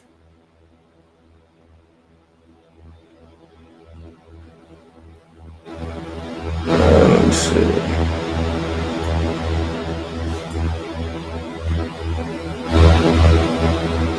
I think the thing was cool though.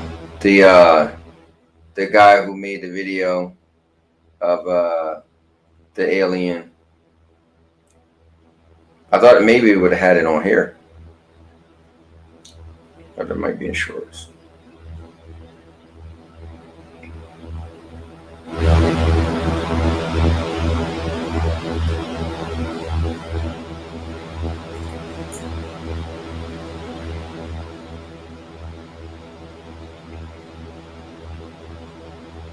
Reptilian possession.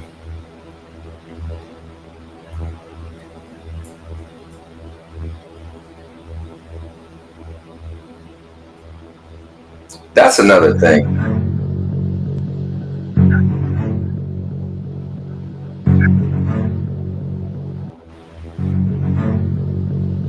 What if this stuff was real, man?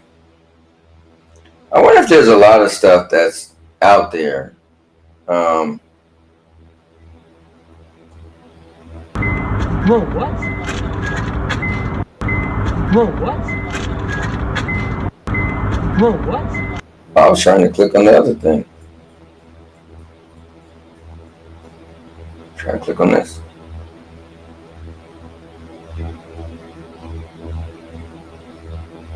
Hold on, how come every time I click on the worm monster, or the worm thing, it doesn't go to it? So I keep clicking on, hold up, so. You're looking for Venom? No, I keep clicking on evidence of legendary worm monster card. And whenever I click on it, it goes to something else. Oh, let me see something. I put it on the Discord. That's strange. Oh, the one with the alien? Yeah, the Venom thing. Where'd you put it at? Yeah, in the Discord. I put it in private now. Okay, in general? No, DM. Oh, okay. I just looked at the DM. I didn't see it. Maybe it didn't come in there yet. Okay, hold on. I just put it in private. Oh, you just said Discord. All right, hold on. And the DM, the favorite. Wait. The one and the DM is the same little water alien thing. that we just Yeah, watched. that thing. I played the whole thing. He disappeared. Yeah, like nothing happened. It was some stupid little throw venom at the end, like in the water. Yeah, so the thing that he found, the meteorite or whatever, it looked like a spray painted potato. No, yeah, but I would want to play that. Like the thing you sent me is him just walking in the woods for 5 minutes and then getting to the water. Yeah, you probably didn't watch that Yeah, video. he put it in the water, and people were complaining they shouldn't have did that because it probably would have did something to the water. Rudiggs, happy Halloween.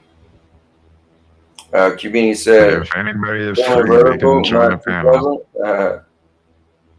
Thanks, Rudiggs.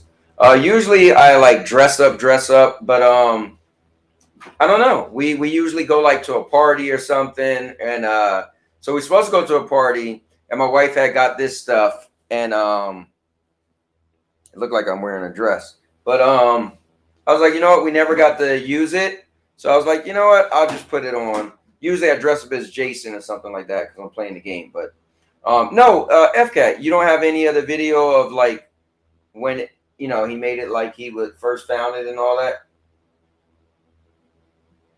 I'm just not trying.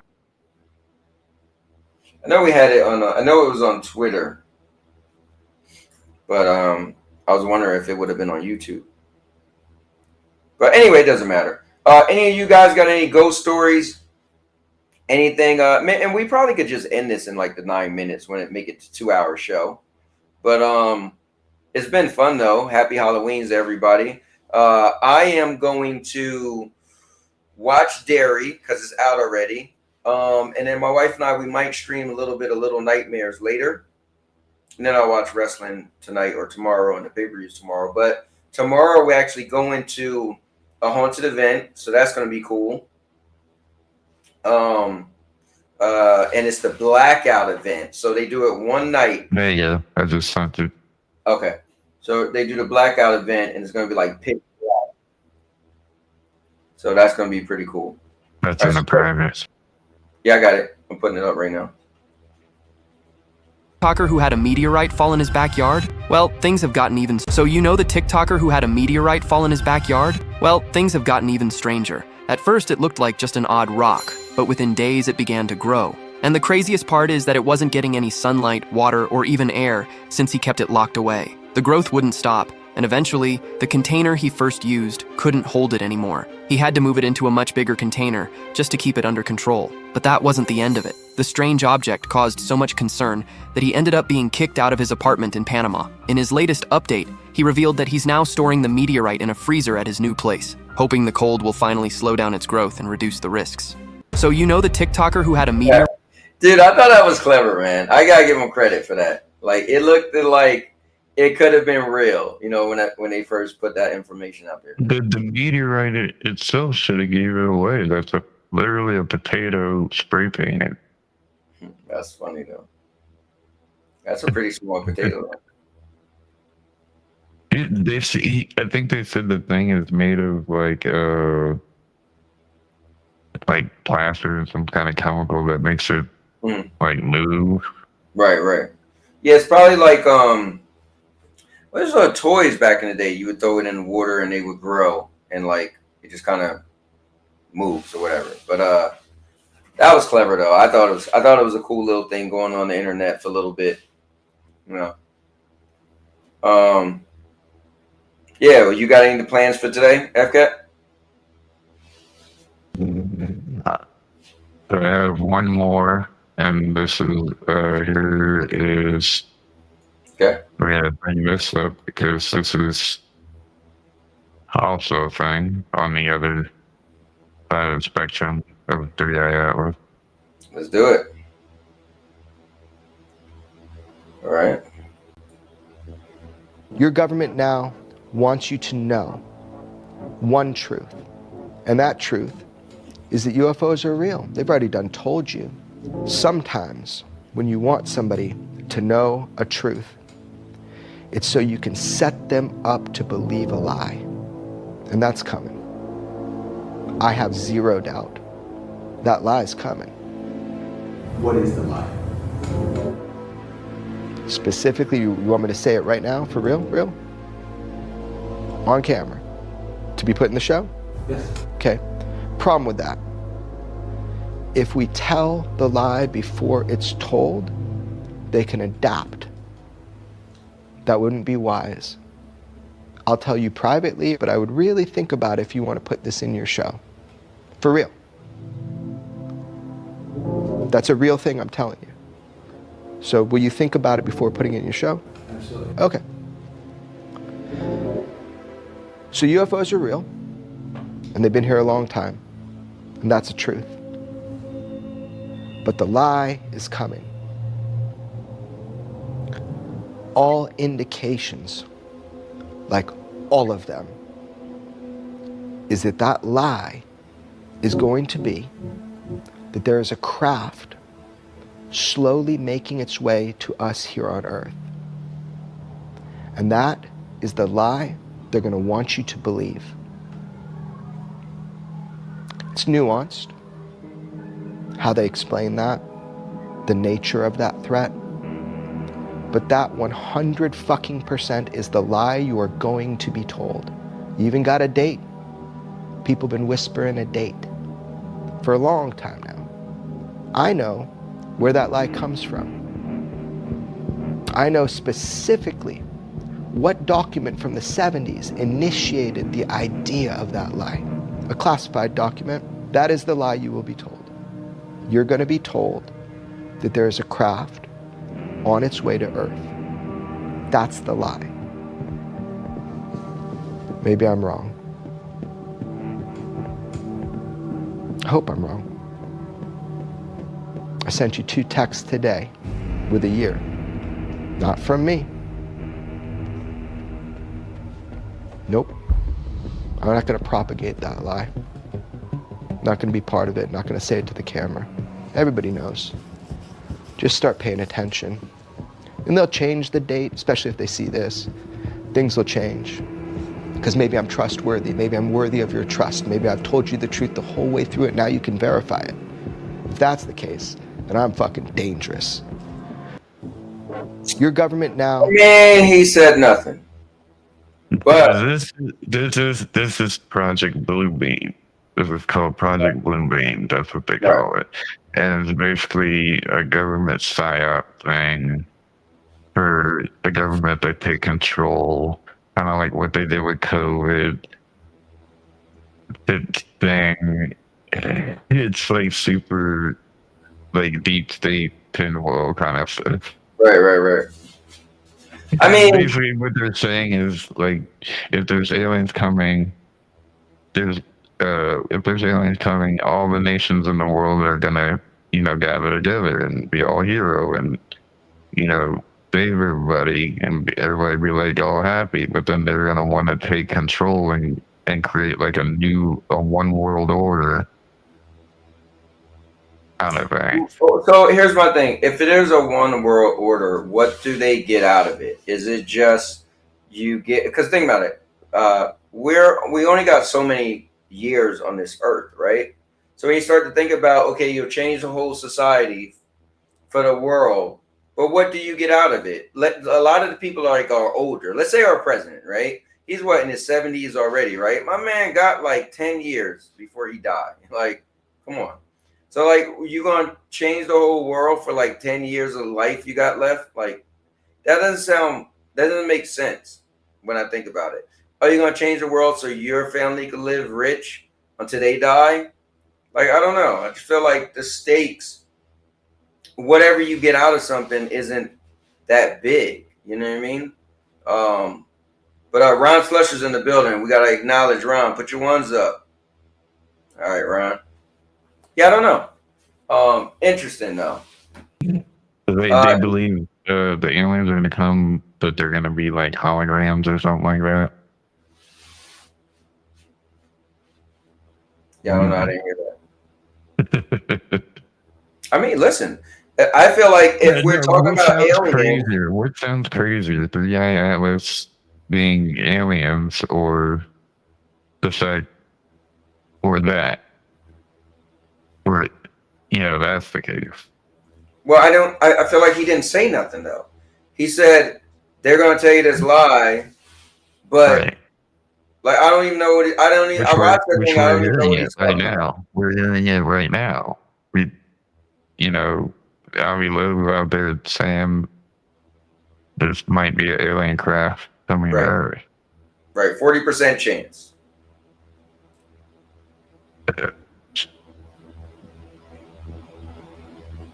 Yeah, but what I'm saying is the video we just watched, like he didn't really say.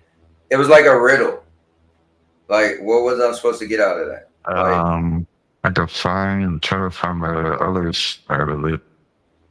Let me see. Yeah, but I'm I sure know it's longer. It's longer actually. The interview itself. I'm sure they're gonna say nothing. Also, No, he says something about the government's gonna is gonna use it like a psyop. Basically. yeah, but do what? You know what a psyop is? No. So a psyop is the government cover up. Government cover up? Yeah. Yeah, but to do what though? So I guess you to get control of us. Yeah, I don't get it. Controllers for what though? Like what would you gain? They make us believe a certain way. I get that, but I'm like, what's the benefit out of it? Like if I remember in COVID-19, they made us believe, we had to stand, 9 feet from each other, and we had to wash everything, and all this stuff. Like, you remember all that? Right. Like it's like a control tactic. They think it's a control tactic, like a governmental control tactic. But it didn't do anything. It made like precaution, so you get 9 feet away from somebody, so you don't. If they sneeze, you don't get it. That was it. They think it was all fake. Like it was all. I don't know. I think I'm too logical for some stuff. Some stuff just has to make sense. Like it just like. Yeah, I don't see the sense out of something. Like you don't think COVID was a governmental cover? I think if people do things, powerful people, they have to get something powerful out of it. So, my mind, when you say they want to control people, control us to do, okay, fine, you control us, but what are you getting out of controllers? Like, you just, like, you know what I mean? Like, or how would, like, usually we think people want to. What do you mean what you're getting out of it? You're getting people to follow your rules. Yeah, but what rule, like, okay, like, let's say we said COVID, right? It's like, what rules? We stood 10 feet behind each other, 9 feet, like that. What'd you get out of that? So like, I can see if there was like, oh, we're gonna have people start to give us donate, like churches, right?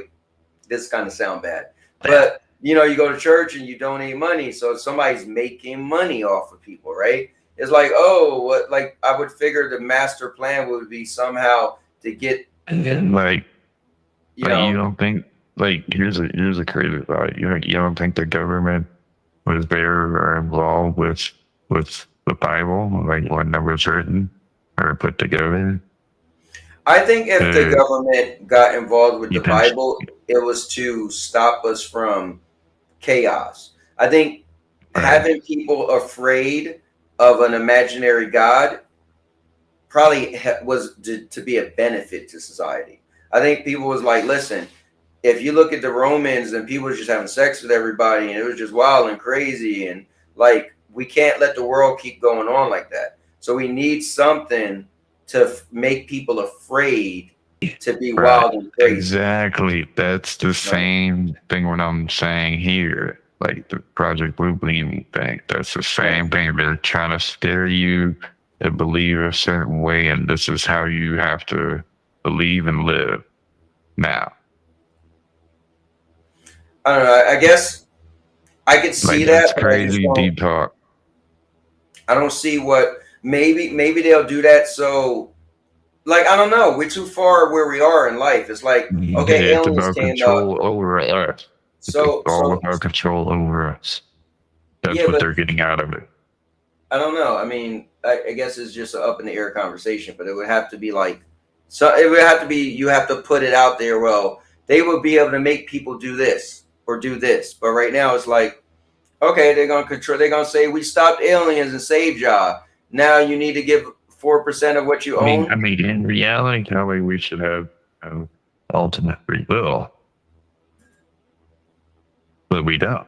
Because we have, laws and things we have to abide by. Person believe, you have to believe, what it says in this book or else, Right. It's like a scare tactic kind of thing to keep you in check. That sounds stupid. You're going to keep me in check. What are you going to say? Like, if you don't listen, I'm going to set the aliens back on you. We stopped the aliens, Like but they scare you. We can easily send the aliens back. Thing, they scare you to believe a certain way, and you're so afraid of it that you're not gonna question it or go down. But think about it, right? Religion makes sense to scare you. Aliens don't, because if the army and the military is the savior from the aliens, how would they use that against us to make us believe something? Just think of what you're saying, right? Just think it through. But Neos is coming in the building, bringing in the young guy in the new crew, the man, the myth, the legend, the clever one himself, none other than Neos. Let's go. Hey, what's up, people? How are y'all?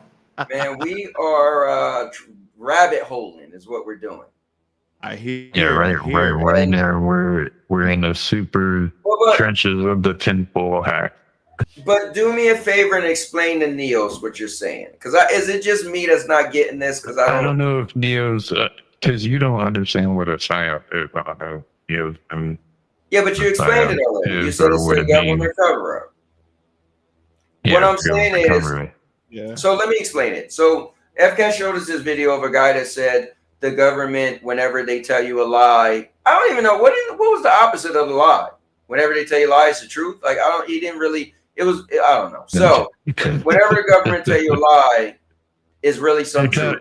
I guess it flew over your head. Yeah, it definitely did. So he was saying that, oh, you don't want me to tell you, but aliens are real. And like, okay. So then FCAT was like, what if they use aliens to control us? I was like, wait, I don't get it. He was like, no, we'll stop the aliens, and then we could be able to control. They'll be able to control the world. I was like, so usually when powerful people want to control, you would figure they want something powerful. Usually, money, wealth is first. You ever saw 2012? You ever saw the movie 2012? Like the end. Right. What happens at the end? The guy tries to take control of everything. But my thing is, so beating the aliens, how would we be able to beat something that we had never seen before? We can't. Okay. No, we talked about earlier. So they've already announced, I think it was the UN or something like that, the United Nations announced that if aliens were to invade us or attack us right now, we do not possess the means or technology to defend ourselves. Well, when we watch those videos of them shooting down things and they fall in the water and fly back out and stuff like that, then yeah, it's like, okay, we can't destroy those things. But I always wonder, like, apparently some people think aliens are real and they have seen them, but why do aliens always have to be brilliant? I think that comes from, if they was light years away, you would have to have their craft to get to us would have to be something way more technologically advanced than what we had. But what if it's not? What if their gravity and stuff is different and they just getting something that's like a jelly and it just float through space? And so it's real soft and we could shoot it out the sky like nothing. Also, another theory is too, what if they're living in a different time frame than we are? Because Well, intelligence that's goes a long way. Like I I think know that's the that one didn't that make any sense, but that is kind of freaky though. yeah, I think that's the one that blows my mind the most. I'm like, bro, that I can't even like. I'm trying to put that together. Like they're just in a different dimension, and they just step through the dimension in our dimension or something. I don't know. That's yeah, that's a wild one. Yeah, I mean, But like, Neos, do you believe in ghosts? I believe in ghosts. I don't know. I'm kind of like double edged on Yeah, this. that's true. I do believe in like paranormal stuff. Like, I don't know. It's kind of like I don't want to believe it, but then knowing that we are spiritual people is kind of like Right. I don't know. I don't know. So what I believe is when you're younger, you're more acceptable to it. Right. You can, and as you grow older, and if you get out of it, you erase it. You know, forget about it over time. You don't really, use it. Then you lose it. I mean, yeah, that makes sense, but it's like I don't know. I always like found myself staying up late watching some like based on true story type stuff, and like I don't know. It's kind of I don't know. I want to say yeah, but then I also want to say no because I mean, like, can we all agree that maybe demon possession is real? Demon possession?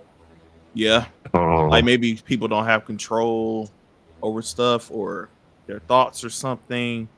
Like, I don't know. Maybe I'm going a little bit biblical here, but like, I don't know. I do feel like there is something in play. Well, they did medically diagnose demon possession, but it's not called and they don't think it's that like an actual demon possessing you. They call it something I forgot, but yeah, it's got a name to it in the medical field. What, possession? Yeah. So I'll tell you this. You ever saw Exorcism at Emily Rose? Yep. Yeah, they explain it in that.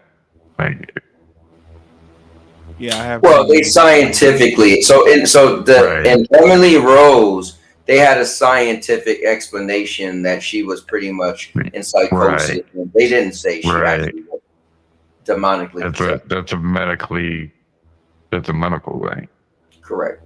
That was actually a good movie because they explained pretty much everything she went through, but scientifically what could happen. But me, I feel like I doubt everything. So I have strong beliefs, but I don't believe anything 100%. What I do believe, which I've repeated a lot, but Neil will finally get to hear this for the first, or not finally, but get to hear this for the first time. One of the highest things I believe is human hypnosis. Meaning, I believe if you believe something so much, then it's real to you. I think the human mind is so strong that we can trick ourselves into believing a lot. Like, so we showed a video of Matt Rife talking to Joe Rogan, and Matt Rife is saying how he owns the Conjuring House now, and so everything inside of it, he doesn't own that, but he's the caretaker of it, right? So, he was saying how he does. He's super into ghosts, trying to find ghosts, and so Joe Rogan said, "Well, have you ever experienced anything that you couldn't really explain?" He was like, I mean, there's been stuff that I was like, whoa, that was weird, but nothing 100%. He said, I'm going to see it to believe it, God. And Joe Rogan said, just imagine if you're on a ghost hunt. And you're already heightened senses thinking, what is this real, this not? He's like, don't you think it's possible that you could imagine certain things? Or you thought something moved, but it didn't. Because you're such in a heightened state that your mind can play tricks on you. I do believe that. I believe we want aliens to be real so much. I believe we want to see our loved ones. I believe that we want stuff that's not natural and not normal, that our minds are so powerful that we can believe things. Like, for instance, a normal thing that happens all the time that people rarely ever talk about. A normal thing that's probably one of the most crazy things ever. You ever just drive and you're in your head imagining something, and you're driving on the highway, but you could see all of what you're imagining probably clearer than at the moment you see the cars in front of you. And then it's like you just instantly are there. Like, you know, cars are in front of you, but you're daydreaming or you're imagining stuff. And it's like it takes over. Like, that happens to me all the time. But it's like, I know I'm seeing the highway and the road and the cars in front of me, but I vividly can picture all this stuff going on in my head as if it's there. It's crazy. Right. So, yeah, that like, yeah, I could definitely understand that. Yeah, because like I think we do. Go ahead, my bad. No. I'm sorry. I'm gonna say one last thing. So if you can be driving and see something else at the same time, imagine if you're like you're trying to focus. You think it's a ghost. You're looking around, like you got your cameras. You're like, oh, we're in a haunted house. We're gonna find something. If I could drive and see something at the same time, overlapping me seeing the road, imagine your mind subconsciously. You see something move, you turn like this is here, right? And you turn, it's over there. You're like, no, I know it was over there, but it could have been here the whole time. You know what I mean? But your mind literally, I don't know. I mean, if it's that easy, I'm sure almost anybody could say, oh, I've done that hundreds of times in the car. So you got to imagine maybe you're doing that at home or at work or walking down the street, or you turn your head and be like, wait, I swear that wasn't there. It's like, was it not there or was it always there? I don't know. So. Yeah, it is pretty like, it is kind of like tricky. I don't know. It's like I said, I think for me, I'm definitely like in the middle because I do believe in demonic possession. And, I think all of us, like I said before, and even as I told Purple this, like we're all sinners in a way. And I do try to think of things. No, we definitely, we're everybody's. Yeah. Yeah. Like, everybody got their darker half and stuff. And I don't know. I feel like with like demonic stuff that's out there, I feel like, there's a lot of things in this world that can like affect us mentally, physically, and spiritually, And I even throw this example out there. Like, I know this might make some people cringe or whatever. I remember I was watching Sinners, right? Now, I remember I was in Purple Stream when you said that one scene was stupid. Two scenes was stupid, but one scene was stupid. The one scene wasn't as stupid. It just went on too long. So when they was dancing in the circle, I was like, bro, what is this, a musical? That scene should have been shorter and it'd have been fine. And then the other scene was stupid. And the other scene I think was really stupid. And a lot of people liked it. I just think the movie was set back in the 60s, and then all of a sudden, sorry guys, spoiler alert, I won't try to spell it out too much, but then you see a DJ and people twerking, and I was like, yeah, that's the scene I was talking about. Like, okay, that scene right there, it kind of gave me goosebumps a little bit because it made me think about like the music that we consume and everything. Like all of that right there, it affects people on how they move and how they go about their life and everything. Right. And I think there's a bigger, deeper meaning to that scene in that movie that probably most people won't even talk about or discuss. I mean, I get how deep it was. That the music is so powerful it could transcend from time, space, and time. I think the deeper meaning was that the Ryan Coogler should got fired for putting that scene in the movie. But anyway, that's just me. No, what I was asking earlier, like, what sounds crazier, the fact that what sounds crazier, that 3i Atlas might be aliens, or 3i Atlas might be hologram aliens set up by the government to take control of us. Like, which one's I see what you're saying. But here's my thing, though. FCAT, this is why you're not walking it through good enough for me. So if the 3i Atlas isn't really there and it's a hologram, and the government is making, putting it out there so people are able to see it with telescopes, whatever, and they think it's real, whatever. They did a great job, but it's not real.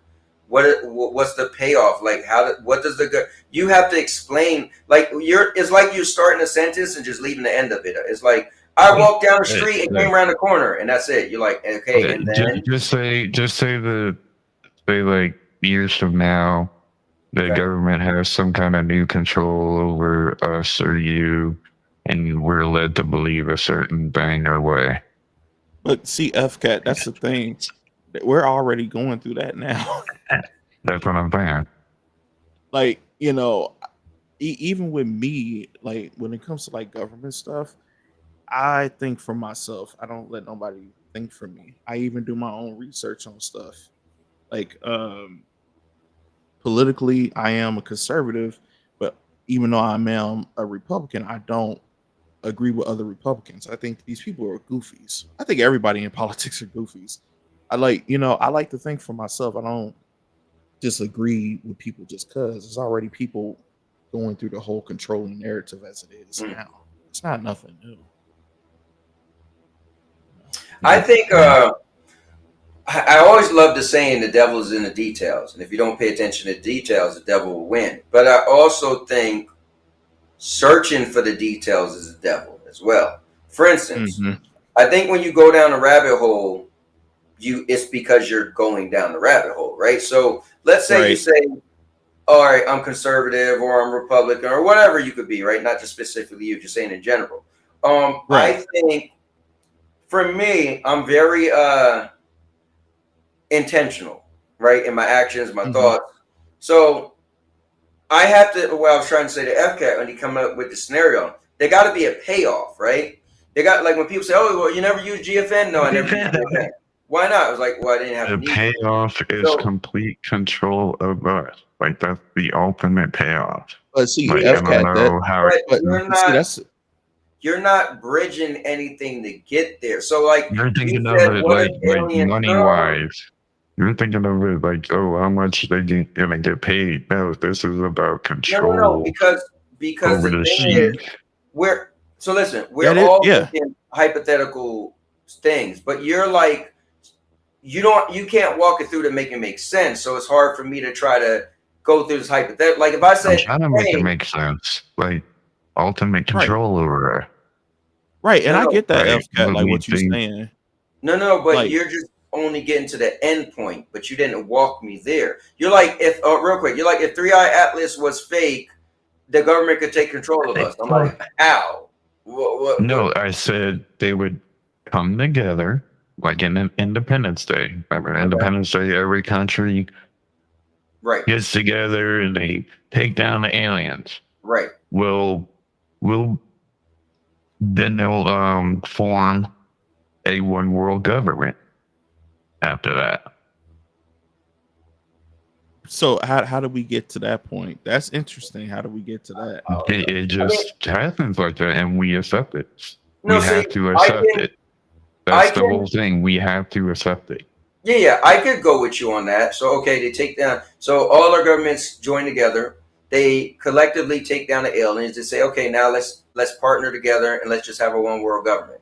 Okay, and like this is why this doesn't matter to me, right? So our government in the United States, each state can do kind of what they want. They're separate. They're different, right? And they have different laws and stuff. It won't be like that no more. No, listen, hear me out. I'm walking it through. That's the thing. I like to walk things through. I don't want to just throw the end out there and be like, oh, well, like I want to walk it through. So you guys get what I'm saying. So, okay, we beat the aliens. We decide let's come together. And if you have no control over the government coming together or the world coming together. So, I mean, I don't know, like, what we're supposed to do. Like, oh my God, I can't believe now, like, we have no control. Well, one, we don't have no control anyway. So we're going to believe we're being attacked. We're going to believe we're being attacked, right? So we're going to be at the place of our government. We're going to be at the place of our government, and we're going to want protection, okay? And for that protection, they're going to want complete control of us. That's what they're saying. Let's see, my thing is how would governments be able to unite? Because at the end of the day, let's say aliens do come down and attack, right? every government, every like senator or whoever the hell are gonna have different ways about it. So I don't see the uniting part about that, but I think he's saying there's a bigger conspiracy, like maybe not not like Yeah. the government, but like all the presidents and the what are they called in Canada? They're not called presidents.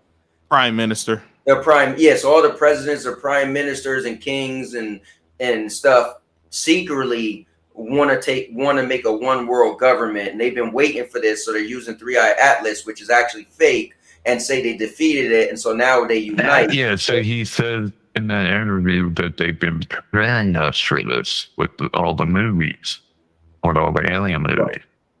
That's what he says in that interview. No, but my question is, what do they get out of what control? Like, what do they get out of? Like, I get new control. Like, I don't.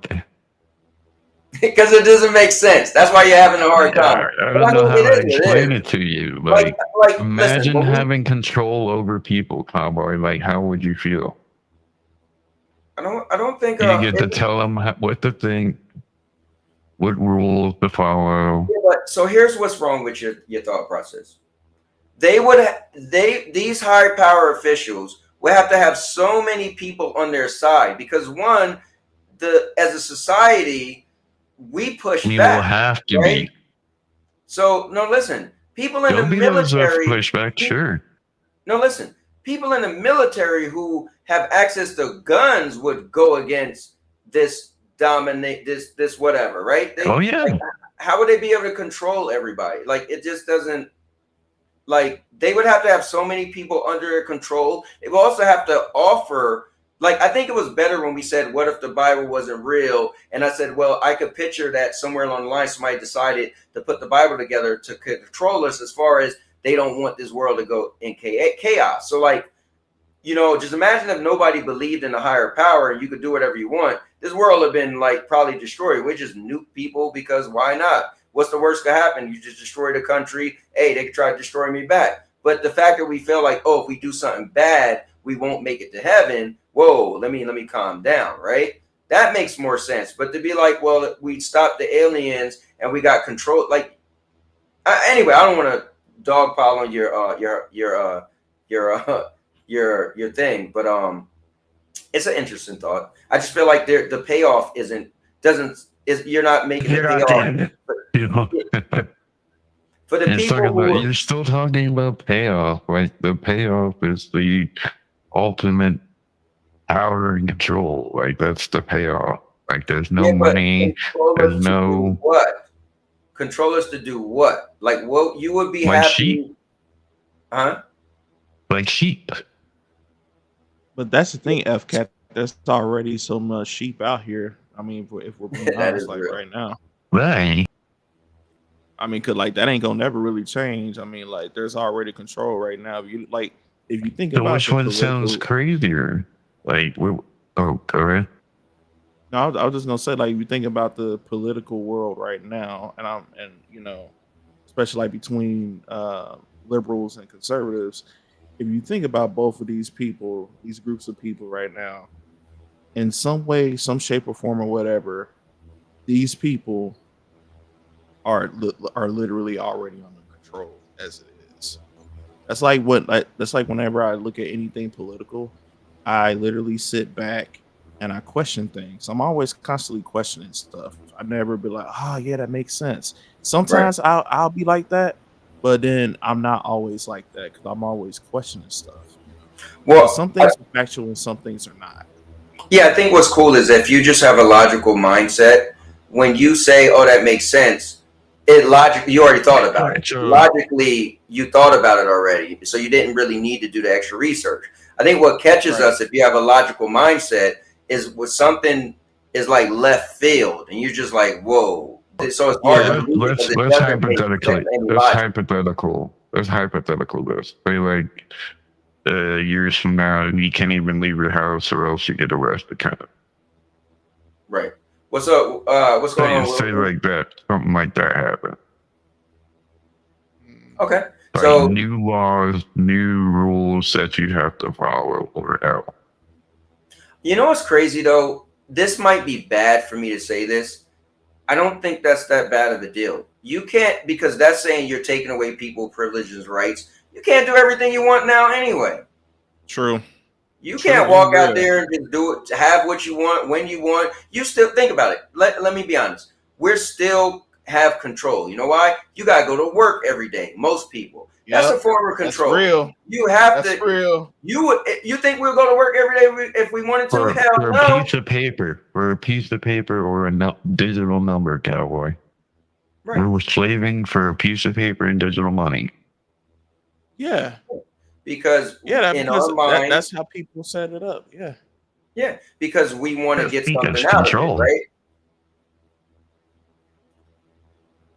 So the thing That's control too. Money, right Oh there. yeah, it definitely is. Yeah. But at least the thing with that is, so the thing is, we want something out of life, right?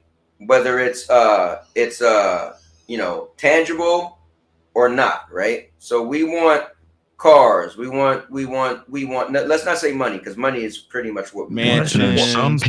Some people think like the Joker. They don't want the money. They want, chaos or control or something. Right. Mm-hmm. Well, yeah, he just want chaos. But I mean, it's interesting, man. It's my thing is this. I don't fear a lot because I feel like the worst thing could happen is death, and then I'm hopeful that I'm going to heaven anyway. So I mean, what are you gonna do to me? You know. But You're if not there is worried no heaven, to be like an old man. You're not worried about being like the old man. You'd be like, man, I can't even go in my house. I'm gonna get arrested.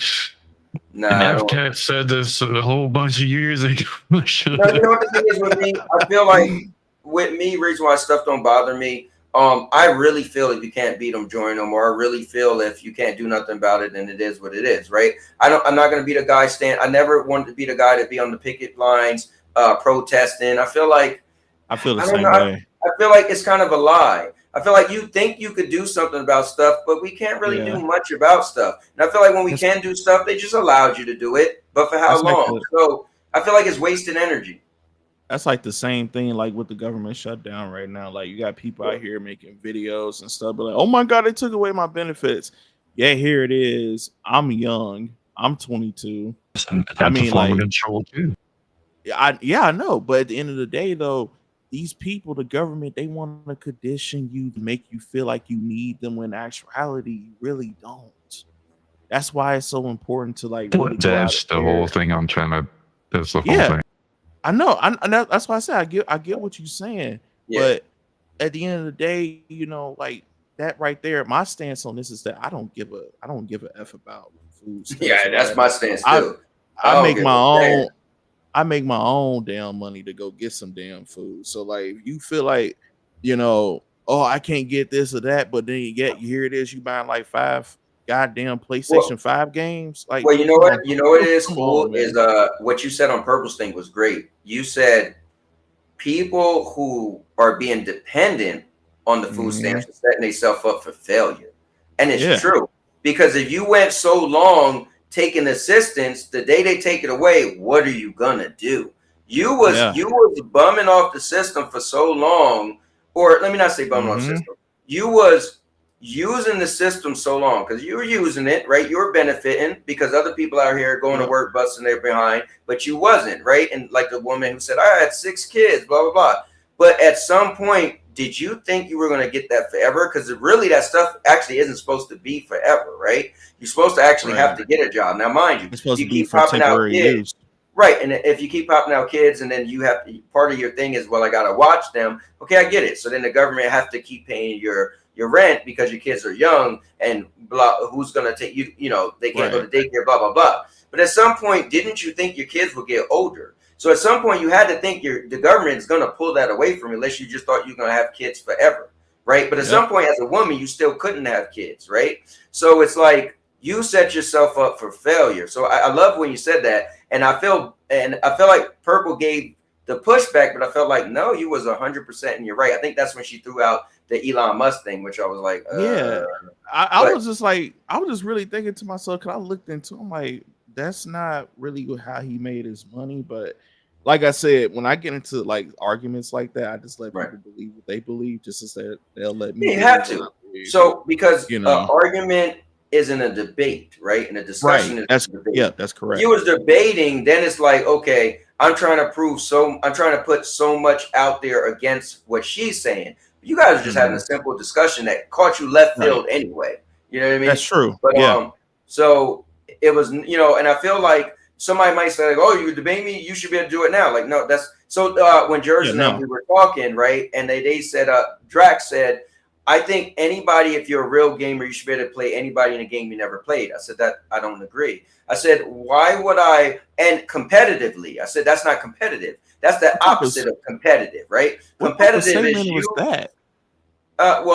Jersey's friend Drax feel that as a gamer, you should competitively be able to play anybody in any game, whether you played it or not. But that's the opposite. BS. Yeah, because think about it. What I said was, well, I've always been a guy like this. I don't take blind bets because I said this. It came down to when I said, so then you guys would play me in WWE, right? And they was like, why not? I said, but here's the thing. You've never played it. I said, I would beat you 10 matches straight before you even get good. Before you feel like you kind of was going to threaten me. It was like, no. I was like, no, that's real. And they say, okay, well, I'll play you in that. Play me in Call of Duty. I said, I wouldn't do that because I don't play Call of Duty. They said, well, a real gamer would take the challenge. I said, no, that's called a blind bet. A betting man wouldn't take a blind bet. That's foolishness, right? That's ignorant. Yeah. Like, that's stupid. Why? What type of statement? What type of statement is this? Because he used to actually. So on his side, he used to play competitively, first person shooters. He was on a big team on Call of Duty, so I give him credit. But my thing is, imagine playing a first person shooter and you say you're really good, and then you play another one and you don't know the map. Like part of being really good is knowing the map. So imagine you play the game, you might have good hand-eye coordination. You might be like, oh, I learned the spawn points real quick. But it takes you a while to learn the map, right? And especially if you go map to map. So just not having knowledge will hinder you from being able to be competitive. So it's just kind of like what in a debate. I can't debate you if I'm not prepared for the debate. That's so when people say like, oh, debate me then. Okay, if I prepared for it, like when they have the president versus both people trying to be the president debating each other, like they're very well educated in what they're like the policies. They know what they're gonna say before they say it, right? They get vetted. So it's kind of like, on your point where you brought up your part and then she deviated. Again, like I said, you guys are just having a clear conversation, so it's no debate. I need to stop calling that a debate. Yeah. And like even in gaming, so we used to be. That's what I was trying to tell the guys. Jersey friends, they kept saying, debate me then. I was like, no, we're having a conversation. This is not a debate. The debate is different. And I think ain't gonna lie to you. Cowboy, I'm like so used to saying debate though. Right, because that's a gamer thing. That's a gamer thing. Like you watch these videos, and this was more a year or two ago where a lot of the guys would say, like, debate me. And we used to do it, or we would make a whole video and it's like, oh, this is my video, response video, rebuttal, right? And usually rebuttals lead to a debate. So we say those terms. It's kind of like saying somebody's goofy. Well, that's the new term for you silly, you stupid, right? Like gooning now, I'm learning these new stuff. Gooning is like pretty much a pervert, right? So it's like this game is dead. It's not literally dead, but it really means it's failing, right? So when we say debate me, it's like, are we really gonna have a debate, or are we just gonna be two guys going back and forth? Because we gotta really, like, in terminology, it's semantics, right? But it's like, it's really, semantics means you're saying the same thing but saying something else. But we're not doing that now. We even seem less educated. We'll say, oh, this is dead. Nowhere, the server's still on, right? Yes. Well, how is it dead? Well, 90% of the people left, but the servers are still on. The core people who love the game still play. Like, let's say Marvel Rivals. So it's the opposite of dead. Man, coming into gaming. I'm sorry, we kind of pull up Gemini. Pull up Gemini. Yeah, we did. Yeah, because I want that. Pull up Gemini. Let's have some. All right. So With I don't want to go a little asking too much. I kind what of told my wife I was gonna get off and we was gonna eat dinner. But let's go a we'll little ask bit him one longer. last question. We'll All right. ask him what I guess what sounds crazier, Project Bluebeam or Okay. Three Eye Atlas being I like that. aliens? All right, let me ask him. Hey Gemini, what sound more crazy? Project Bluebeam or Three Eye Atlas being real aliens? While both are certainly quite extraordinary claims, Project Bluebeam involves the idea of a faked global event using holograms and other technology, which sounds like something straight out of a science fiction novel. On the other hand, the possibility of Three Eye Atlas being real aliens, while extraordinary, aligns with the scientific potential of interstellar travel. Which of those scenarios do you find more plausible, or perhaps more unsettling? For me, Right, that's exactly what I said, Cowboy. I did not lie. yeah, you I mean he worded it better than you did, but I get what he was saying. I think that is a good answer. A question for us though. That was a good one, FCAT. So which one do we feel is more? So wait, what's the question? Which one do we feel Which one more sounds likely more that? crazier? Okay, which sounds more crazier. I think that aliens are being real. I could so see the government at some point, and maybe not when I'm alive anymore, but as AI get better and better, I think I could see people like right now, like how people they say like oh, you go to the gas station, you put your card in, and you pull your card out, and technically somebody put a fake card reader there, and they just stole your information. So that's been happening. That's a real thing.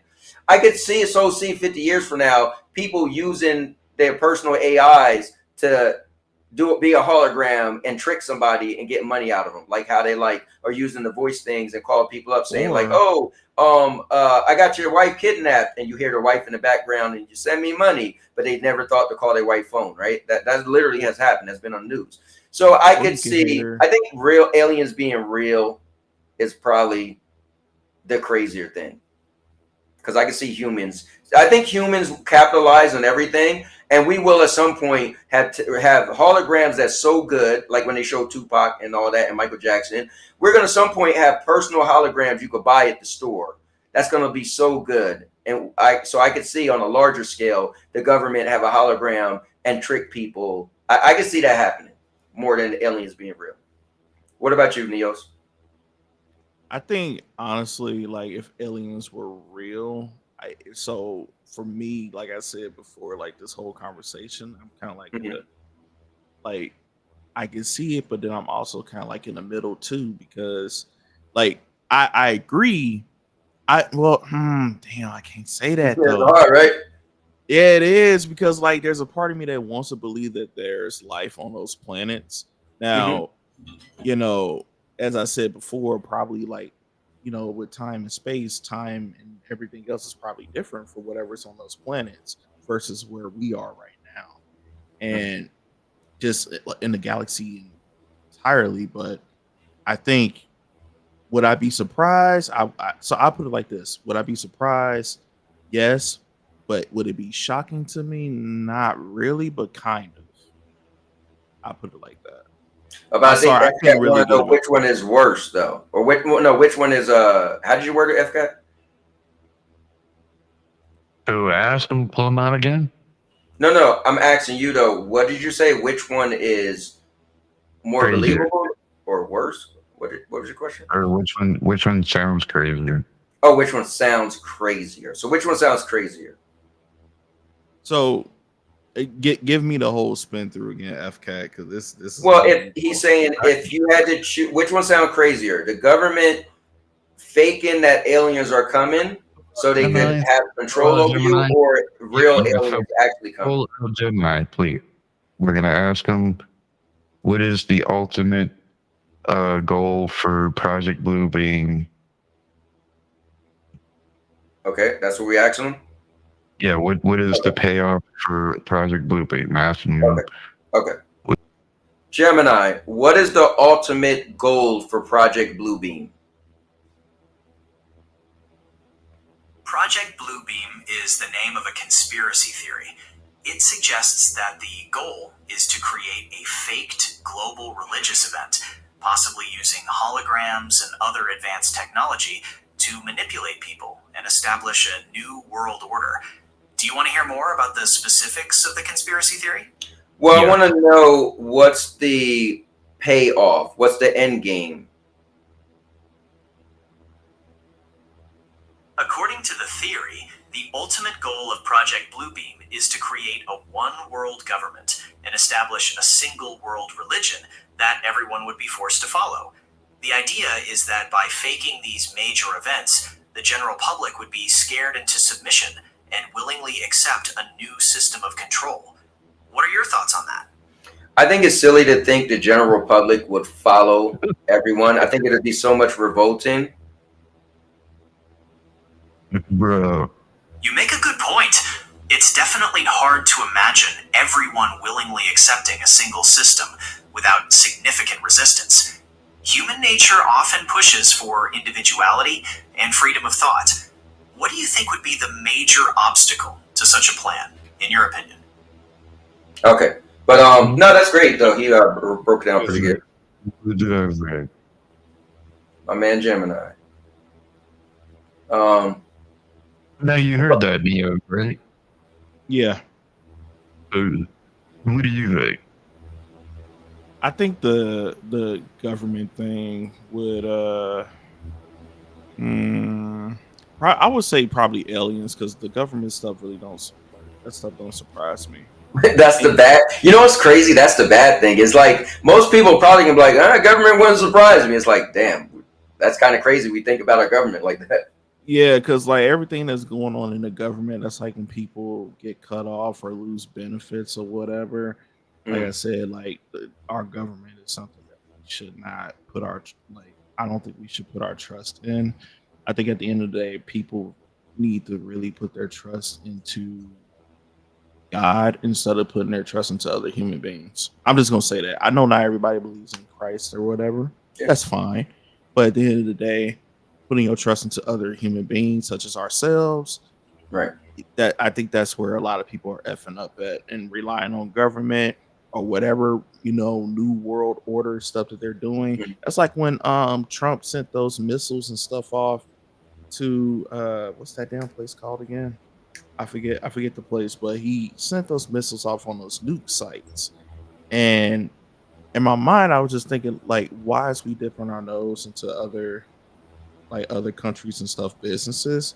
So like anything that's government, it don't really surprise me because everybody in the government is ignorant, no matter who's in office, if you ask me. So I will commend you in this though. Anytime somebody has a belief, I think if you don't do it brash and like trying to force it on people, but I commend you because the Bible says don't be afraid to share the gospel. So not that you aren't here preaching, but just that your belief, you just say, hey, listen, I would think it'd be easier, or more beneficial for you to put your trust in God than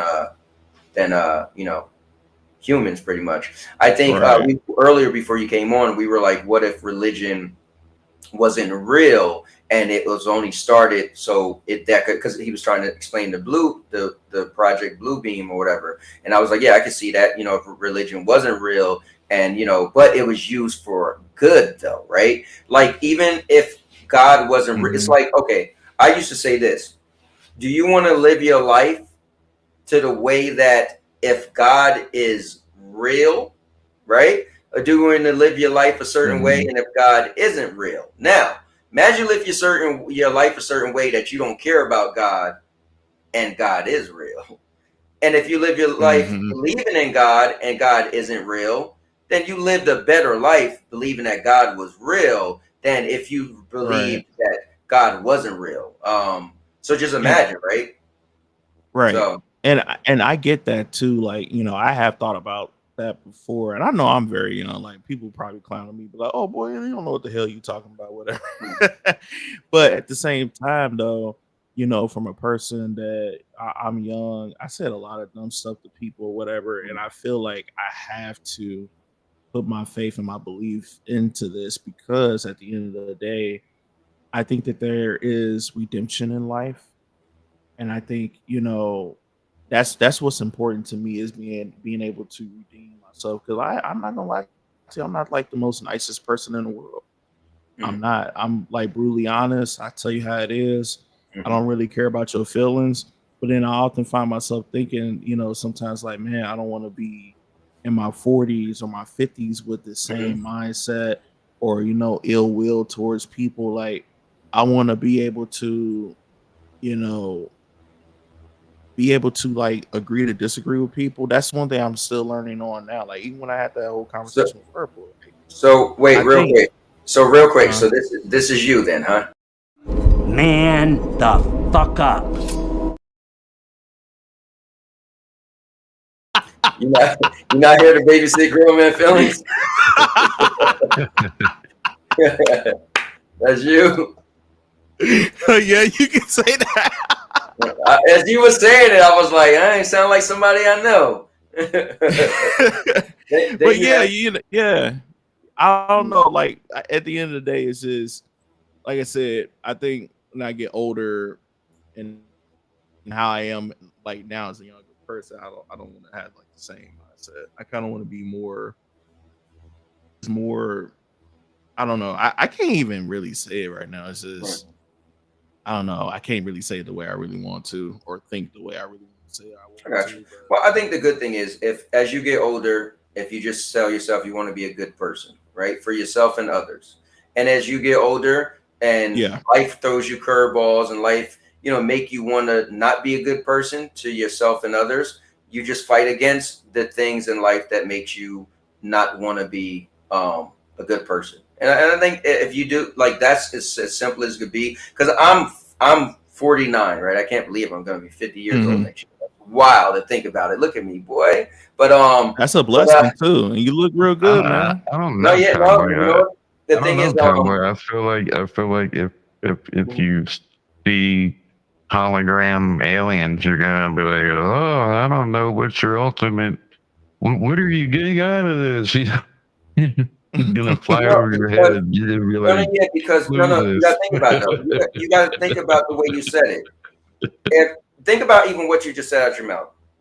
If I see aliens, I'm be like, oh, what do I get out of it? Yeah, think you said if the government defeat the aliens, then they're gonna have control over us. I'm like, wait, what? Like, I feel like we read in a book you wrote and you ripped some pages out. I'm like, wait, is there context to this? Because then the government makes you change the way what you believe or whatever, and you're gonna be like, it's just gonna fly over your head like nothing. You're gonna be like, oh, But see, no. FCAT with stuff like that. That's why, like, when I get into these types of conversations with folks, or whenever stuff like this is brought up, yes, you got people out here that would try to conflict your mind and try to conflict how you feel, how you think, or whatever. And at the end of the day, you got to be strong-willed not to let these people, think that they got that on you. You know what I'm saying? Like, yeah, like look, even when I said to Gemini, I was like, I'm pretty sure people will revolt. He was like, yeah, humans like to be individuals and human, and that's how we are. Like, we don't want people telling us what we can and can't do. Like, if the government did build a one world and try to get everybody to fall in line, it'd take many years to get everybody to fall in line. Like, imagine trying to get everybody to believe in one religion. Right, bro. We got multiple religions. Sure did fall in line for COVID. But listen, we didn't. We were so divided for COVID. Some people wore masks. Some people didn't wear masks. Some people took vaccines. Some people was against vaccines. You are wrong. That whole moment was just like completely insane and like ridiculous. And we were told we had to do it. The thing is, not everybody believed it. Not everybody didn't fall in line. That's the thing. But see, that's the thing. I think the COVID thing was like Cowboy said, not everybody fell in line. Everybody was doing what they was doing. And I think at the end of the day, a lot of people was fear mongering off of that stuff. People talking about, oh, it's up in the air or whatever. There are times when I had my mask on there, and there was times where I did, and I'm like, oh shit. A year later, I'm still here. You would have people go into a restaurant. Oh, you're not wearing gloves. You didn't wash your hands. You know, with things people like that, You know what I'm saying? you know, people like that, I can understand it, but I tell them, man, keep crying, bro. Hey, listen, here's how No, divided it we was was. it was Hold on, crazy. FCAT, listen, here's how divided we was on the COVID. I lived in New Jersey. My wife's birthday was March 15th. I literally took her to Delaware, which is over an hour away, so we could have regular life. Everything was shut down in New Jersey. You couldn't go inside. We drive an hour away and we eating in restaurants. We went to the movies. So you're like, COVID had everybody scared. I'm like, I don't know about that because different states act different. Like literally, we were like, you know, think about it. We drove 1 hour away and it was so different from where we was at. Like, bro, they didn't have everybody in control. Like they told us we couldn't go drive anywhere. Yeah, some places did, but Delaware didn't. Unless you were an essential worker, you could not go out your house. No, FCAT. Maybe where you live at, right? You got to get out of your bubble.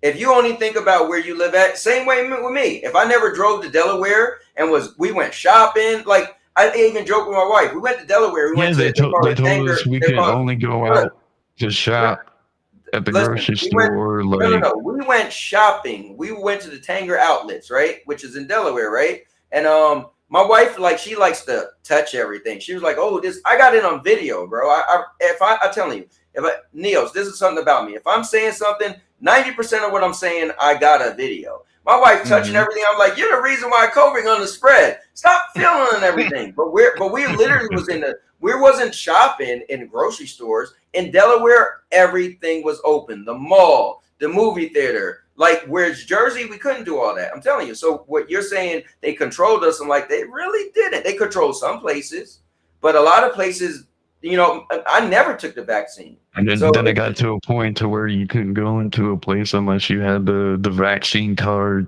that you got vaccinated. Yeah, I mean, that is true. Some places did that, but not every place did that. Yeah, that's not every. That's another thing too. Like, some states was very strict. Everything that happened during COVID was some states was really strict and some states wasn't. That's the thing. That's the difference. Right. Let me read this.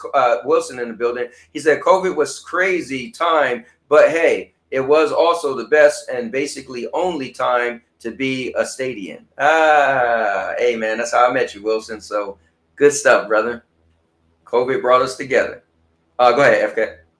And I really do got to end it. I'm just saying, like, just remember what all we went through and what they all made us do during that time. Right. And how ridiculous and crazy it was. Oh, shit. I'm going to be streaming Dead by Daylight. Well, I do got to get off in like 3 minutes or my wife's going to kill me. But I know I'll probably tune in while I'm eating dinner. And then I'm going to start an episode of Deer. But I'm go ahead and get. Well, let me start to do this anyway. Look, I think anything else you guys want to bring up, or anybody in the comments that we didn't kind of bring up that's spooky or anything. I think I exhausted myself of anything I could think of. We probably didn't talk about ghosts as much as we talked about aliens, but I think I'm good. Anything you want to bring up, Neil? Nah, I think this was a really good conversation, and I would like to, come back to this again sometime, maybe in a Discord call or something. Yeah. And what about you, FK? Any last thing you want to bring up? Yeah, which one sounds crazier? Didn't give me like a. I did. I gave you an answer. I said aliens being real sounds crazier because I believe the government would actually try to trick us with holograms, aliens. Yeah, I think aliens would be kind of crazy. Because, like I said, the government doesn't surprise me. Another thing I wanted to say too is rules don't apply to everybody. That's another thing I like to say. No matter where you at in life, you could be government, you be on your job. Bro, I seen people break rules on a job. Hey, saying. Yeah, I mean, that's why I said, dude, you know how long it would take for the government to keep everybody in line? They might pull it off, but it will be years for everybody to be under a one world government. And it'll be a lot of debts too. I tell you that much. Yep. They had us in line pretty quick for COVID. But here, let me do this. Here is Neo's channel. I'm one of those people, man. If somebody's a content creator, I like to, shout them out, put the link in. So here's the link for Neo's channel. Give them a little taste or tell them what you're going to be doing tonight and recently on the channel. Yeah, so I'm gonna be streaming Dead by Daylight for a little while. I just recently got my killers and stuff. I just got Ghostface, so we're gonna be playing Ghostface, and I'm gonna be playing some killers, a little bit of survivors here and there, and yeah, man, if y'all want to pull up, I'm just gonna be chilling, having a good time, and going on from there and trying to enjoy my Friday night. And anybody could join, right? Yeah, anybody can join. Anybody can pull up with me or whatever.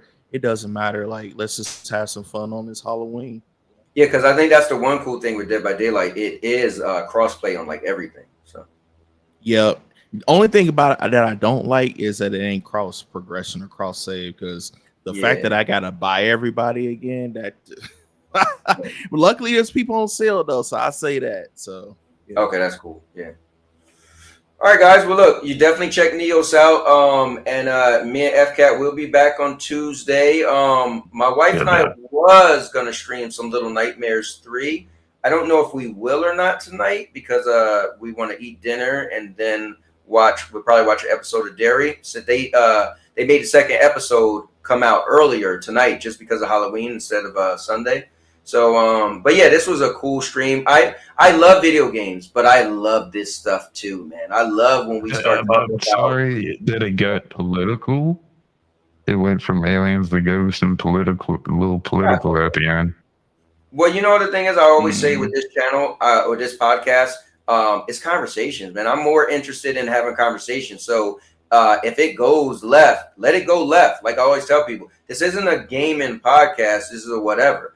Now, people like gaming more, but I always say bring up whatever topics you want. If you want to bring up, that's why we got the topic switch. Because if you just so happen to want to switch the topic, we're always ready to, hit that proverbial topic.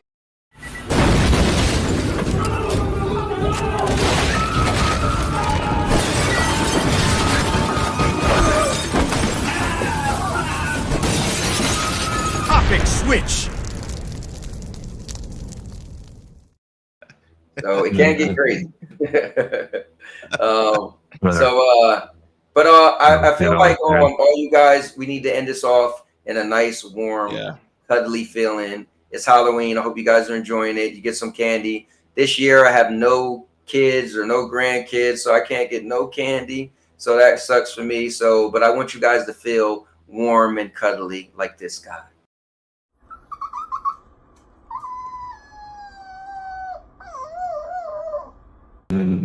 So with that being said, man, I just enjoy hanging out with you guys and always having conversations. So thanks for everybody for stopping by. Niels, thank you for coming by. I hope you did wash yourself because I'm starting to smell you through the the monitor. But yeah, man, maybe at some point we could get on that game together. That'd be kind of cool. Yeah, most definitely. I got it downloaded. Nice. I think after I play Dead by Daylight tonight, I'll play a little bit more Sonics and nice. something like that. Are you do you work on the weekends? No, I'm off on the weekends. Okay. So usually my wife tries to suck all the life out of me on weekends, but she does drop her daughter off, pick her daughter up while her car is in the shop. So at some point, that's when I'm like, sometimes I'm like, nope, I'm not going for the ride, and then I throw the game on. But I'll hit you up, man, and hopefully we can jump on. But what's stuff? Yeah. Oh look, we got trick or treaters. Wow. I'm like, we got.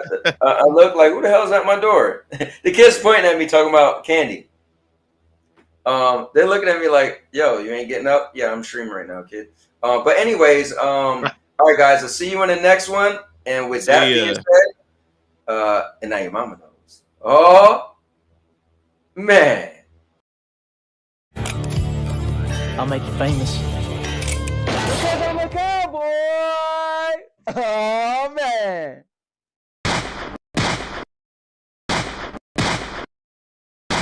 And now, your mama knows. Bruce, unleash the baby god dragon!